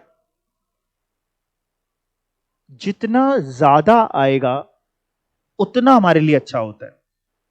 IRR जितना ज्यादा है किसी प्रोजेक्ट का उतना हमारे लिए अच्छा है, क्योंकि अगर लेट से आईआरआर है मान लो किसी का 18%, तो इसका मतलब है कि मार्केट में हम जो फंड्स ला रहे हैं, अब जो मैं ये समझा रहा हूं, ये जो अगला 2 मिनट, अगर ये समझ में आए तो रखना, नहीं समझ में आए तो उसको हटा देना, आपसे कोई पूछेगा नहीं। अगर किसी का आईआरआर आए 18%, तो इसका सिंपल मतलब ये होता है कि हम जो फंड्स ला रहे हैं, भाई पैसा लाएंगे तभी तो प्रोजेक्ट कर पाएंगे, कहीं से उधार लाएंगे, वहां पे हमारी जो कॉस्टिंग आएगी, अगर वो कल को बढ़ के 18 तक भी पहुंच गई तो भी हम नो प्रॉफिट नो लॉस की सिचुएशन पे रहेंगे। 18 से कम रही, हम फंडिंग ले आए 15 पे, 16 पे, 10% पे, और आईआरआर है प्रोजेक्ट का 18%, फंडिंग ला रहे हैं 10% पे, आईआरआर है 18%, दैट मींस हमारा 8% का मुनाफा है। आईआरआर जिस प्रोजेक्ट का ज्यादा है वो प्रोजेक्ट अच्छा। मतलब अगर दो प्रोजेक्ट्स को भी कभी हमें कंपेयर करना है on the basis of IRR, the higher the IRR the better it is. ठीक है। आईआरआर वो डिस्काउंटिंग रेट है जिस डिस्काउंटिंग रेट पे एनपीवी जीरो होती। अच्छा, एनपीवी जीरो कब होगी? जब present value of cash inflow, मैं आपको 3 ऑप्शन दूंगा, एक सही है, पहले सुन लेना, तीनों सुनना। आई एनपीवी जीरो कब होगी? 3 ऑप्शन। पहला, जब present value of cash inflow present value of cash outflow से ज्यादा होगी। दूसरा ऑप्शन, जब present value of cash inflow present value of cash outflow से कम होगी। और तीसरा ऑप्शन, जब present value of cash inflow present value of cash outflow के बराबर होगी। बराबर होगी। यानी हम इन शॉर्ट ये भी कह सकते हैं कि आईआरआर वो डिस्काउंटिंग रेट है जिस डिस्काउंटिंग रेट पे present value of cash inflow exactly equal हो जाए present value of cash outflow. ये भी बोल लो या ये बोल लो, आईआरआर वो रेट है जिस रेट पे एनपीवी जीरो हो जाए। आईआरआर निकलता कैसे है? कैसे हम आईआरआर को निकालेंगे? कैसे हम उस रेट तक पहुंचेंगे कि इस रेट पे IRR 0 होगा। इसका तरीका अलग अलग लोग अलग अलग चीजें सिखाते हैं, बट मैं डायरेक्ट आपको लेके चलता हूं जहां से आपके कॉन्सेप्ट क्लियर हो। IRR का कोई सेट पैटर्न नहीं, चाहे जो कुछ जितना भी सिखा दे, IRR का कोई सेट पैटर्न नहीं होता। इसका सिंपल तरीका यह है कि आप अपने मन से कोई एक रेट एज्यूम कर लीजिए, भगवान का नाम लेके या कोई भी जो आपको अच्छा लगे, अक्कड़ बक्कड़ बम्बे बो करके कोई भी एक रेट, मे बी 10%, 12%, 15%, 18, 20, 25, 5%, 8%, एनीथिंग, और उस रेट पे एनपीवी निकालो। अगर उस रेट पे आपने जब एनपीवी निकाली और 0 ही आ गई तो आप कहेंगे चमत्कार। चमत्कार कैसा? मान लो आपने किसी का 12% रेट एज्यूम किया और उस पर एनपीवी निकाली और आपको एनपीवी मिल गई है 0, मुबारक हो, प्रोजेक्ट का IRR आ गया है 12%। और अगर 0 नहीं आई तो या तो पॉजिटिव आएगी या नेगेटिव आएगी। अगर पॉजिटिव आई है, हमने 12% पे जब एनपीवी निकाली, एनपीवी पॉजिटिव आई है, तो हमारा IRR 12 तो है नहीं, क्योंकि IRR तो वो रेट है जिस रेट पे एनपीवी 0, तो हमें फिर निकालना पड़ेगा। फिर सर, फिर मतलब फिर हम उससे कोई ज्यादा रेट रखेंगे। जो अगर एनपीवी पॉजिटिव आई तो अगला जो हम फिर से एनपीवी निकालेंगे, जो पहले रेट लिया था उससे ज्यादा। मान लो अगर पहले 12 लिया था तो मे भी 13, 14, 15, 16, 17, कोई सेट पैटर्न नहीं कि 13 ही लेना है कि 16 लेना है कि 20 लेना है, ऐसा कुछ नहीं है। हम उससे रेट ज्यादा रखेंगे और उस पर एनपीवी निकालेंगे। अगर अगेन उस पर 0 आ गई तो बहुत बढ़िया, और अगर उस पर 0 नहीं आई तो हम चेक करेंगे पॉजिटिव आई है उस पर कि नेगेटिव। अगर पॉजिटिव आई है तो और ज्यादा, अगर नेगेटिव आई है तो कम। तो पहले काम, तो सबसे पहले काम तो क्या करते हैं, एक क्वेश्चन मैं आपको बोल रहा हूं, ये नोट करते हैं। एक क्वेश्चन नोट करिए, मैंने अभी आपको कोई फॉर्मूला कुछ नहीं सिखाया, एक सिंपल क्वेश्चन जरा नोट करिएगा।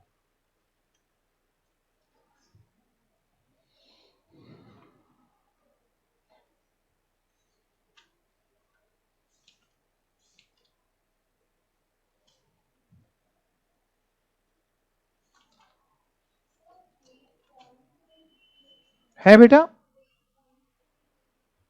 रेट पॉइंट में भी आ सकता है, ऐसा कुछ नहीं कि IRR हमेशा एग्जैक्ट ही आएगा, डेसिमल भी आ सकता है, बिल्कुल आ सकता है।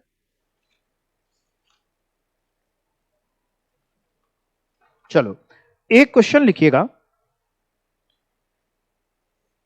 Calculate IRR from the following information. Calculate IRR from the following information.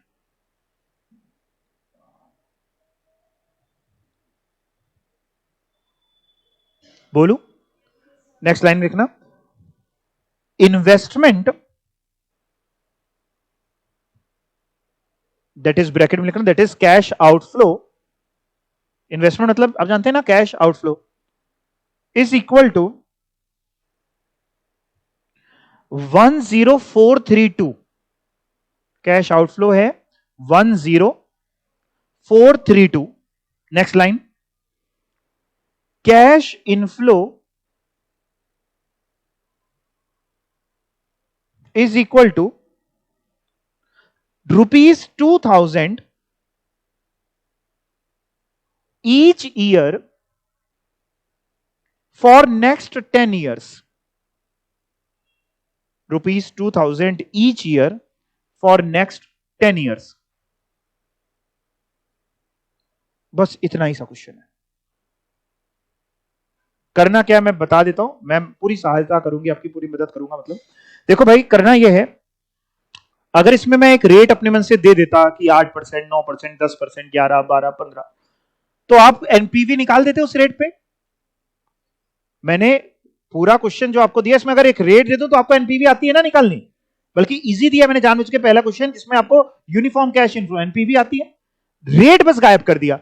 अब आप अपने मन से कोई भी एक रेट ले लो जो आपको अच्छा लगे, दिल में आए, जो उस रेट पे एनपीवी निकालनी है। और अगर उस रेट पे एनपीवी 0 आ गई तो बहुत बढ़िया। नहीं जीरो आई तो फिर हमको बताना जो आपने लिया, फिर हम और अगला सजेशन देंगे। अभी कोई भी एक रेट जो आपको अच्छा लगे, जरूरी नहीं कि पूरी क्लास सेम ले, जिसको जो अच्छा लगे कोई भी एक रेट पे एनपीवी निकाल दो।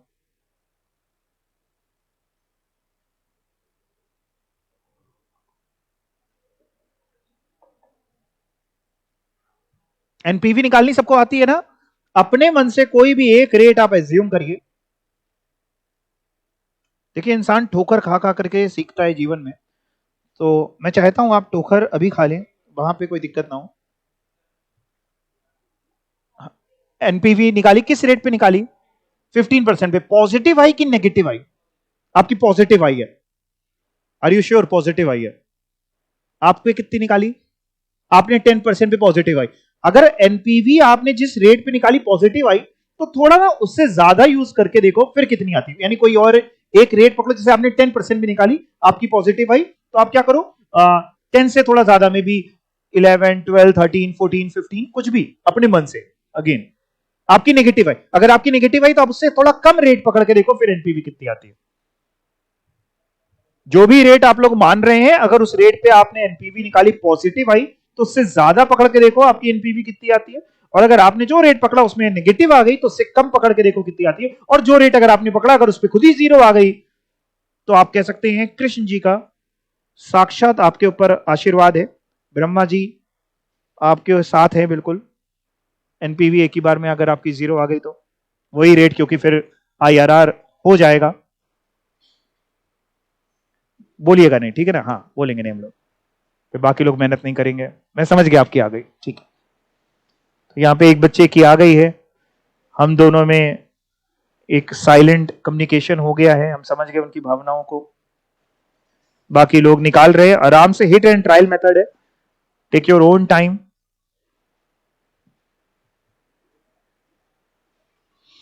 ऑनलाइन स्टूडेंट्स आप भी करते रहिएगा। सर आउटफ्लो एक बार फिर से बता दीजिए। ओके, आउटफ्लो है 10432, ठीक है ना? 10432, वो एक ही बार है, एक बार आज, मतलब हर साल नहीं आउटफ्लो। इनफ्लो हर साल है 2000 रुपए का, अगले 10 सालों तक। आपने ऐसा ही एक रेट निकाल लिया जिसपे आपका जीरो आ गई। अच्छा ठीक है, अभी बताइएगा नहीं है, अभी समझेंगे।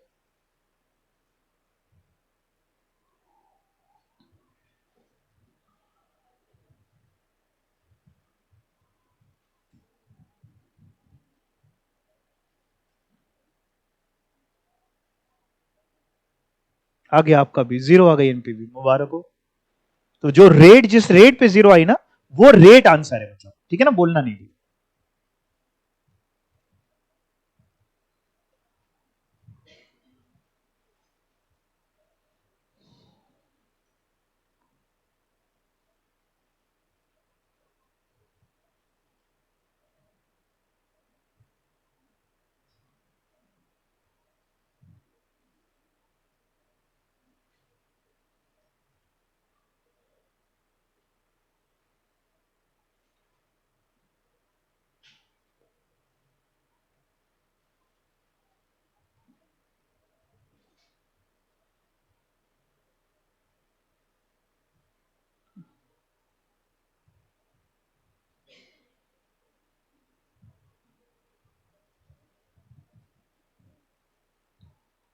पूनम कह रही थी उधर लिखा है 86030, किसी पहले का क्वेश्चन का पूछ रही थी। अच्छा ये स्किप हो गया था, क्या लिखा है 86030 और मेरा आ रहा है 86023, तो चलेगा, बिल्कुल चलेगा, क्या दौड़ेगा, कोई टेंशन नहीं, इतना डिफरेंस कहीं पे भी चलेगा ना, बिल्कुल चलेगा।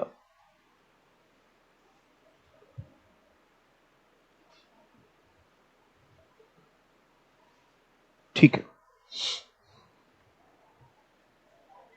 है जी, आ गया।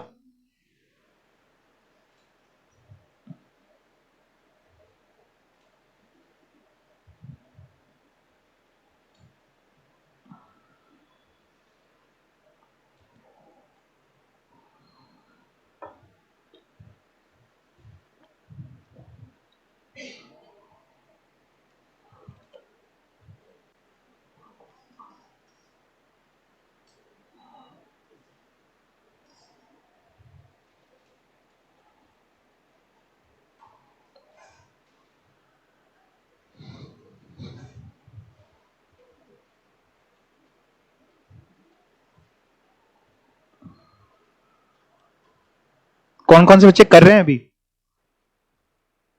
ठीक है,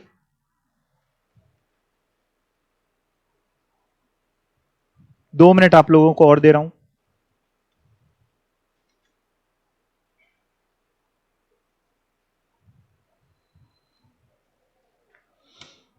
यानी आईआरआर वो रेट है जिस रेट पे एनपीवी 0 हो जाए, और अपन लोग अगर बात करें तो यहां यूनिफॉर्म कैश इनफ्लोज मैंने दिए हैं, तो आप डायरेक्टली जो भी रेट पकड़ रहे हैं उस रेट के एन्यूटी फैक्टर से उसको मल्टीप्लाई कर दीजिए, तो आपको टेबल बनाने के झंझट से आप बच जाएंगे। आ गया, बोलिएगा नहीं आंसर, ठीक है? एनपीवी 0 आ गई उस रेट पे ना।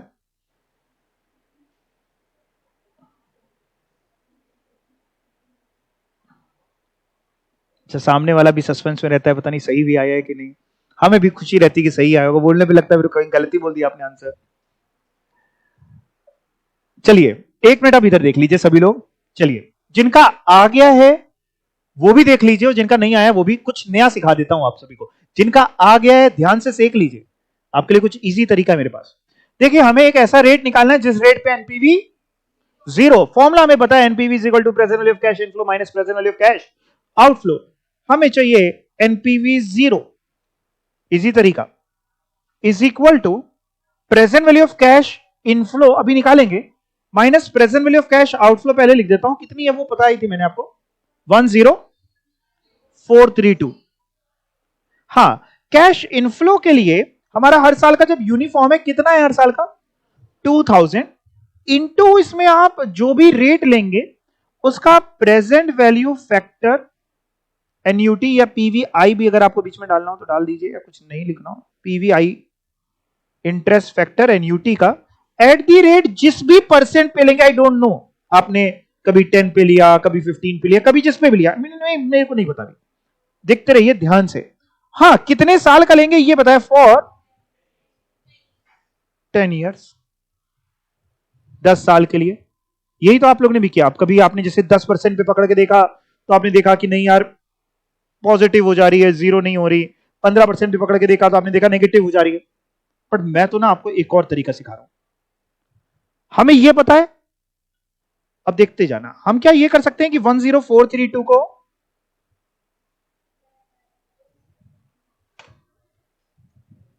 लेफ्ट हैंड साइड ले जाएंगे तो पॉजिटिव हो जाएगी figure. 10432 is equal to 2000 into वही present value, interest factor, annuity at the rate I don't know, ठीक है ना। फॉर ईयर्स हमें बताया 10 ही साल थे ना। एक काम और भी कर सकते हैं इस पे, ये 2000 से डिवाइड हो जाएगा, इधर आएगा तो ये मल्टीप्लाई में था तो क्रॉस डिवाइड हो जाएगा, दिख रहा है आपको। यानी ऐसे लिख सकते हैं क्या, 10432 अपॉन 2000 पीवीआईएफए होगा at the rate dash percentage for 10 years होगा। एक बार करो ना, कितना होता है? 5.216, यानी पीवीआईएफए एट द रेट, नहीं पता कितने परसेंट, क्योंकि यही पता चल जाता तो आंसर आ जाता। हाँ, ये बताया, लेकिन 10 साल के लिए जितने परसेंट पे होना चाहिए 5.216। तो अगर हमें हमें यह पता चल जाए कि कितने परसेंट पे 10 साल के लिए जो एन्यूटी फैक्टर होता है, इस पूरे को एन्यूटी फैक्टर बोल लेगा, 10 साल के लिए जो एन्यूटी फैक्टर होता है वो 5.216 होता है, तो वो परसेंट ही हमारा आंसर होगा। अब जिन बच्चों ने आंसर निकाला उनका आया है 14%। तो अगर आप चेक करना चाहें एक बार चेक करिए, 14% पे 10 साल के लिए क्या आपका एन्यूटी फैक्टर इतना ही होता है, 5.216।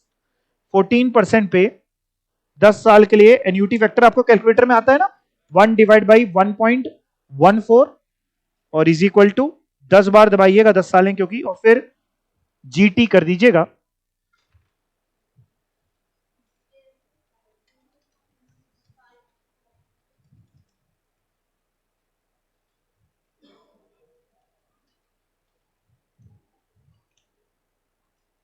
5.21611564608 आ रहा है मेरे कैलकुलेटर में, यानी यही आ रहा है 5.216, यानी आंसर है 14% का। बट ये तो आपने 14 बताया तो हमने निकाला, एग्जाम में कैसे करेंगे? एग्जाम में तो फिर या तो पूरा ही करेंगे, तो फिर ये करने की जरूरत ही क्या है? ये तो आपने बताया, अब क्या करेंगे? एग्जाम में तो मैं नहीं बता ना कि 14 ही पे होने वाला है, मैं क्या पता 14 पे इतना होता है कि 10 पे होता है कि 12 पे होता है। तो हम टेबल रेफर कर लेंगे अगर दी है तो अगर टेबल दी है तो कैसे रेफर करेंगे वो भी आनी चाहिए, क्योंकि दे देता है, रिसोर्सेज होते हैं, कई बार हमें यूज करना ही नहीं आता है। सीढ़ी पड़ी, हमें चढ़ना ही नहीं आता, सीढ़ी को कैसे उठाते कैसे चढ़ते हैं, तो हमें पता होना चाहिए।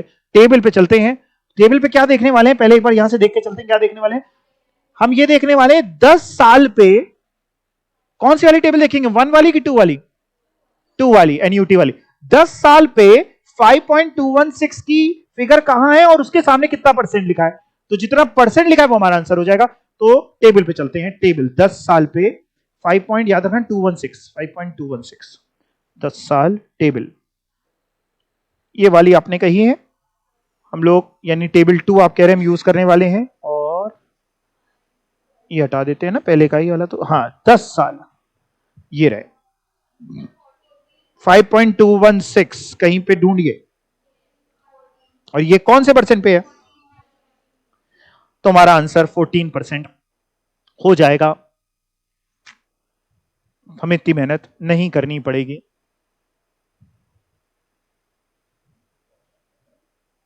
यहां तक आपको सबको समझ में आया? पक्का? लेकिन अगर टेबल नहीं दी होगी तो फिर क्या है, तो भी कोई टेंशन की बात नहीं है सर। सर क्यों नहीं टेंशन की बात? टेबल अगर नहीं दी होगी तो यहां तक तो पहुंच ही जाओगे बिना टेबल के भी, जो मैंने लिखवाया है, बिना टेबल के भी यहां तक तो पहुंच ही जाओगे, इतने पे तक तो पहुंच ही जाओगे। इतने तक में तो हमने कोई टेबल अभी यूज करी ही नहीं थी। उसके बाद अगर टेबल नहीं होगी तो क्या करेंगे सर? तो हम कैलकुलेटर उठाएंगे। हम क्या करेंगे, अपने मन से कोई एक परसेंटेज लेके 10 साल पे उसका एन्यूटी फैक्टर निकालेंगे कि क्या वो 5.216 होता है कि नहीं। वो आपको मैं कराऊंगा, पहले आप ये सॉल्यूशन नोट करो, फिर मैं कराता हूं आगे कि अगर टेबल ना दी हो तो क्या करेंगे। ये पहले नोट करो।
डन, नोट कर लिया। अब अगर हमारे पास टेबल नहीं है, लेकिन हम इतनी तो निकाल लेंगे कि हाँ 10 साल पे हमें प्रेजेंट वैल्यू फैक्टर 5.216 चाहिए। तो आप क्या कर सकते हैं, आप अपने मन से अगेन कोई भी परसेंटेज, लेट्स से आपको नहीं 14 पे आप अचानक कहां पहुंच पाएंगे, आपको पता थोड़ी ना होगा। तो आप क्या कर सकते हैं, मान लो 10% पे 10 साल का निकालो जरा, कितना होता है क्यूमुलेटिव 10% पे 10 साल का? 6 पॉइंट, मैं तो टेबल से देख ले रहा हूं, आप निकालो। आप ये मान के निकालो कि टेबल नहीं दी है। 10% पे 10 साल का 6.144 है ना, 14 या, तो आपका 5.126 के बराबर नहीं आया। अब आप क्या करना, आपका अगर ज्यादा फिगर आई 6.14, तो उससे जब डिस्काउंटिंग रेट ज्यादा उठाओगे, डिस्काउंटिंग रेट ज्यादा उठाओगे तो एन्यूटी की फिगर कम हो जाती है। तो 10% पे अगर नहीं आई, यानी 10 से ज्यादा 12, 13, 14 ऐसे निकाल लेना। 99% उम्मीद है टेबल दे देगा, लेकिन 1% अगर नहीं देता तो आप बिल्कुल ही वापस ना जाना। या इसके अलावा जो आपने, हमने तो आपको बाद में सिखाया, पहले तो काफी बच्चे आंसर निकाल के बैठ गए थे 14% पे, एट एंड ट्रायल मेथड आप लगा ही रहे थे, अलग अलग एनपीवीज पे आप निकाल रहे थे, तो वो भी आप कर सकते हो। वो बहुत टाइम कंज्यूमिंग है, ये थोड़ा कम टाइम कंज्यूमिंग रहेगा। बिल्कुल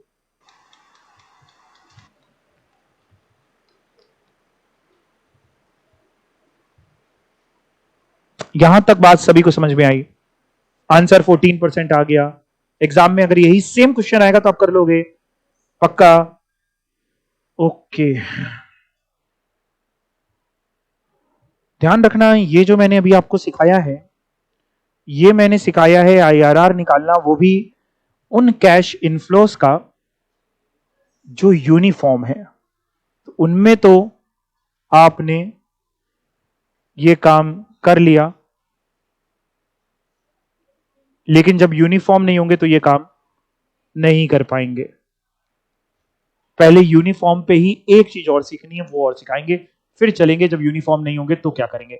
ये इसमें तो कुछ नहीं पूछना है, इसमें पूछना हो तो पूछ लो पहले।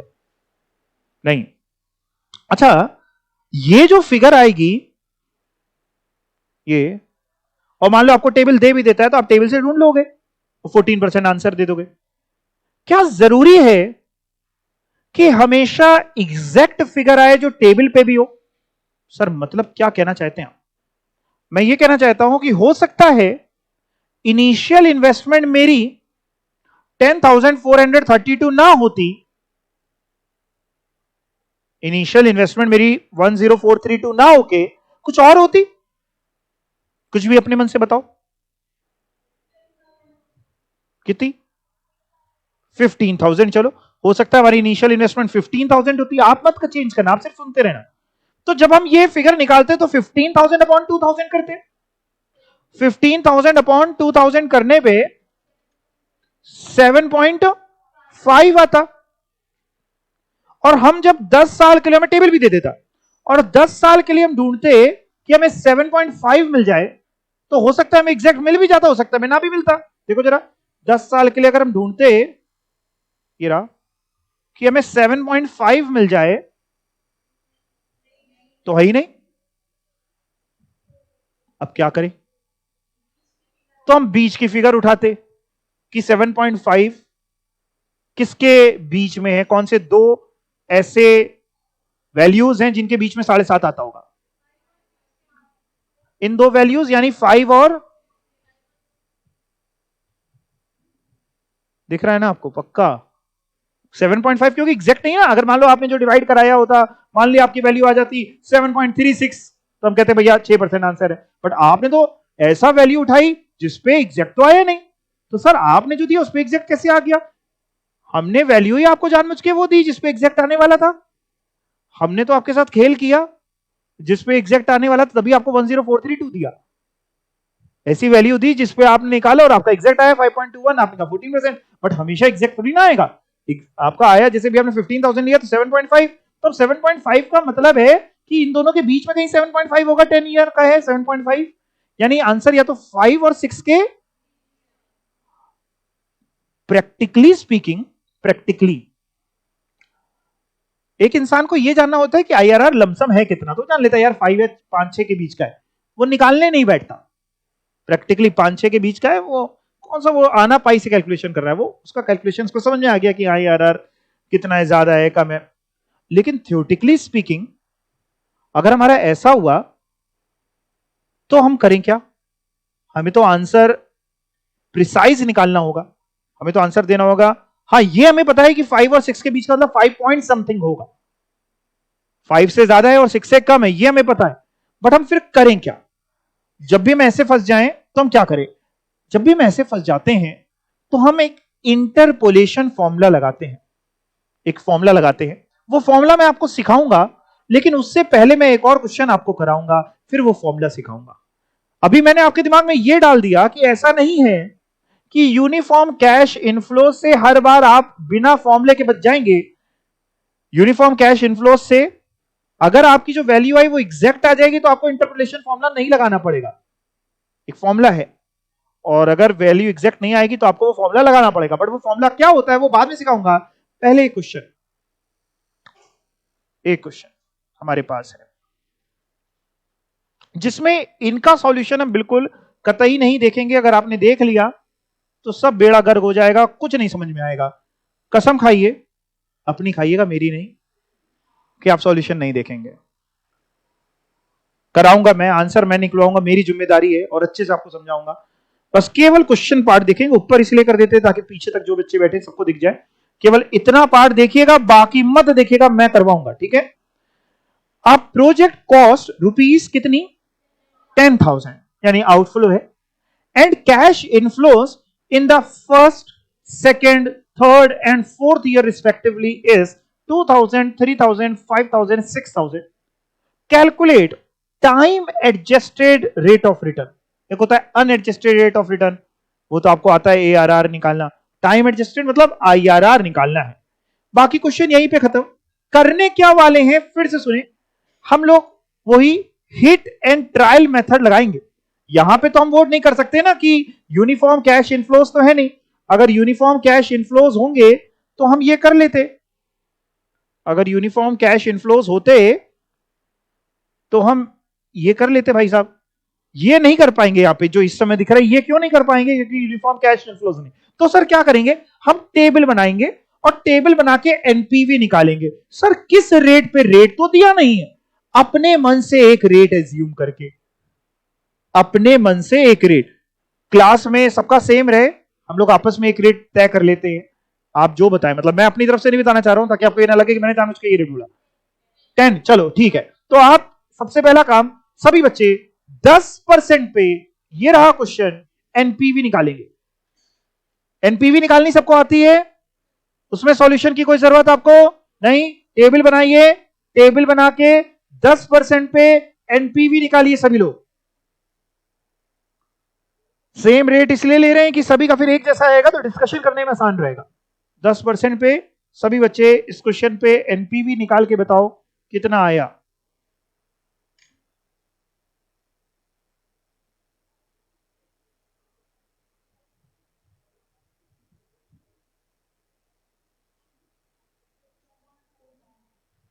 है जी 2149, बड़ी तेजी में आप निकालने लग गई हैं। पॉजिटिव और नेगेटिव, वेरी गुड। मतलब मैंने निकाला नहीं है, दो चार बच्चे भी अगर यही आंसर बताएंगे तो मैं मान लूंगा यही है। इतने फास्ट आप कैसे हो गए आयुषी, ऐसा क्या कर रही हैं आप? वेरी गुड, जो भी आप कर रही हैं करते रहिए। किसी से अलग से ट्यूशन लेने तो नहीं जाती हैं? हमें लग रहा हो कि हमारी तारीफ है, पता चले कोई और है। कैलकुलेटर स्पीड तेज हो गई, वेरी गुड, क्या बात है।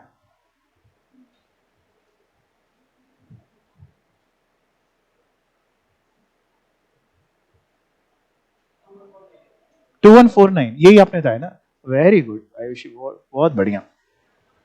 मैं नाम आपका सही ले रहा हूँ ना, आयुषी ही नाम है ना? हाँ। अग्रवाल है आप भी ना? हाँ देखो मैं पहचान लेता हूँ, अग्रवाल अलग से दिखते हैं।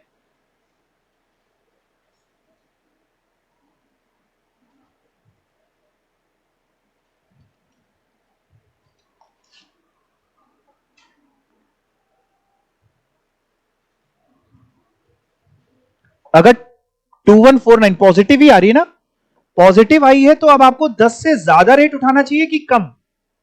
ज्यादा। अब ज्यादा भी आपस में डिस्कस कर लेते हैं हम लोग, कितना उठा ले आप जो बताएं, मतलब वो भी मैं नहीं बताना चाह रहा हूं।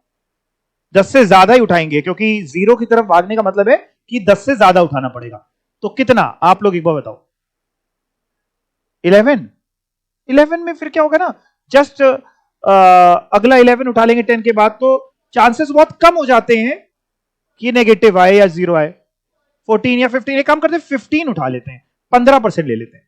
15% पे निकालो अब एनपीवी। जिन जिन ने 10 पे निकाल लिया है वो 15 पे निकालो, जो 10 पे ही निकाल रहे हैं वो पहले 10 पे ही निकाल लें।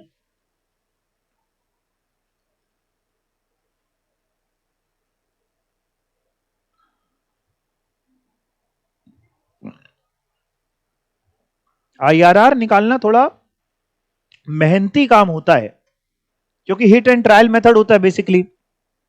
हिंदी में बोले तो तुक्का भिड़ाओ मेथड होता है, मेहनत ज्यादा करा जाता है IRR। 15% पे 717 पॉजिटिव आई, और थोड़ा बढ़ा के निकालो।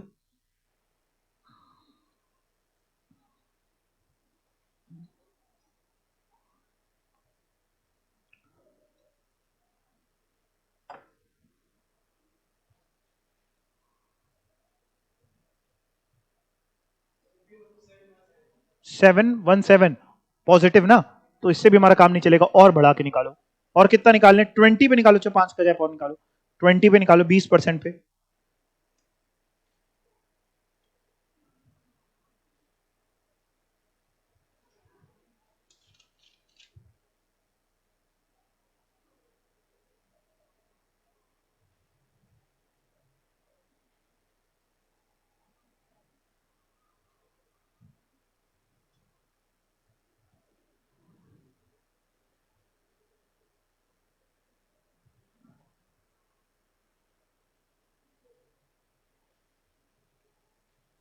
आपने किस पे निकाली? किस पे? 20 पे। कितनी आई? कर रहे हैं, अच्छा करिए करिए।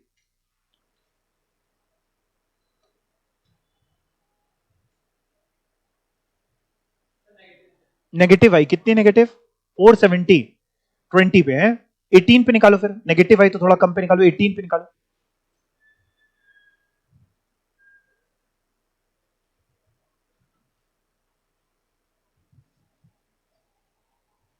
इससे कम से कम एनपीवी निकालने की भी प्रैक्टिस हो रही है आप लोगों की। एनपीवी निकालना भी नहीं भूलेंगे।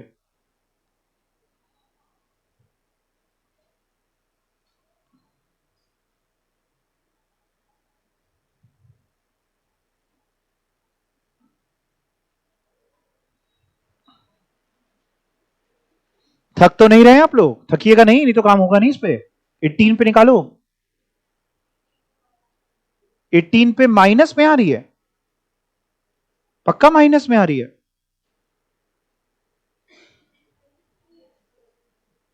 18% पे एनपीवी नेगेटिव आ रही है।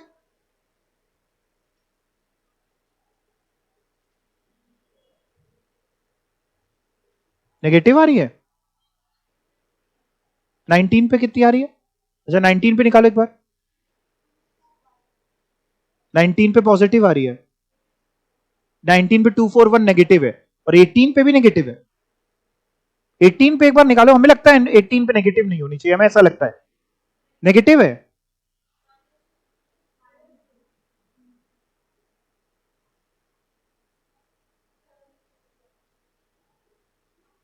एटीन पे नेगेटिव है, चलो 17 पे निकालो। सही निकाल रहे हो ना एनपीवी? ठीक है। 18 पे कितनी नेगेटिव है? 22 माइनस है। ठीक है, 17 पे निकालो।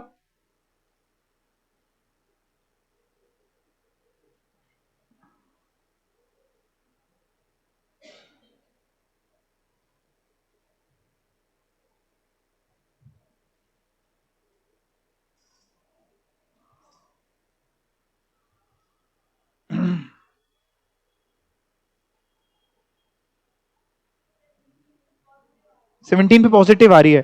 कितनी बताई थी आपने? बताई थी 219। और आपकी कितनी आ रही पॉजिटिव?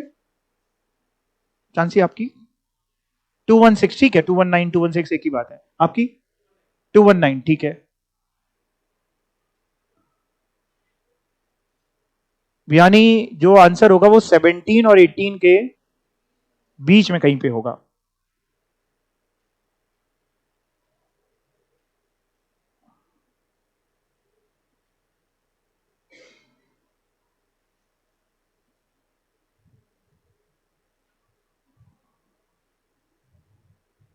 मेरे पास ओल्ड सिलेबस वालों के लिए एक शॉर्टकट है, अगर कहें तो बता दे। कौन कौन है ओल्ड सिलेबस वाले? फिर से हाथ उठाओ। ओल्ड सिलेबस के लिए शॉर्टकट है, आपको थोड़ी मेहनत कम करनी पड़ेगी। आपके पास 4 ऑप्शंस होंगे, उन्हीं 4 ऑप्शंस पे आप एनपीवी निकाल लीजिएगा। जिस पे एनपीवी आपकी 0 हो जाएगी वो वाला ऑप्शन आपका वही रेट होगा आईआरआर। 4 ऑप्शंस आपके पास होंगे, तो ओल्ड सिलेबस वाले क्या कर सकते हैं, उनको क्या पता चलेगा आपने कैसे कैलकुलेट किया है, तो आप उन्हीं में से ऑप्शन पकड़ पकड़ के तुक्का बिड़ा के 4 में से बिड़ाइएगा। जो भी आप पकड़िएगा, मान लो उसी में 0 आ जाए तो वही आंसर, नहीं हो तो फिर अगला पकड़ लीजिएगा। वो 4 ऑप्शन में ही तो एक तो होगा ही ना। ऐसा तो होगा नहीं कि 4 में एक नहीं है। 0 आ जाए या 0 से बिल्कुल नजदीक भी आ जाए, ऐसा नहीं कि मान लो 1 आ रही है और आपने आंसर नहीं लगाया, वही है। ठीक है ना, 0 0 कई बार हो जाता है। तो ये ओल्ड सिलेबस के लिए इजी है, वो इतना इनको मेहनत ज्यादा नहीं करनी पड़ेगी।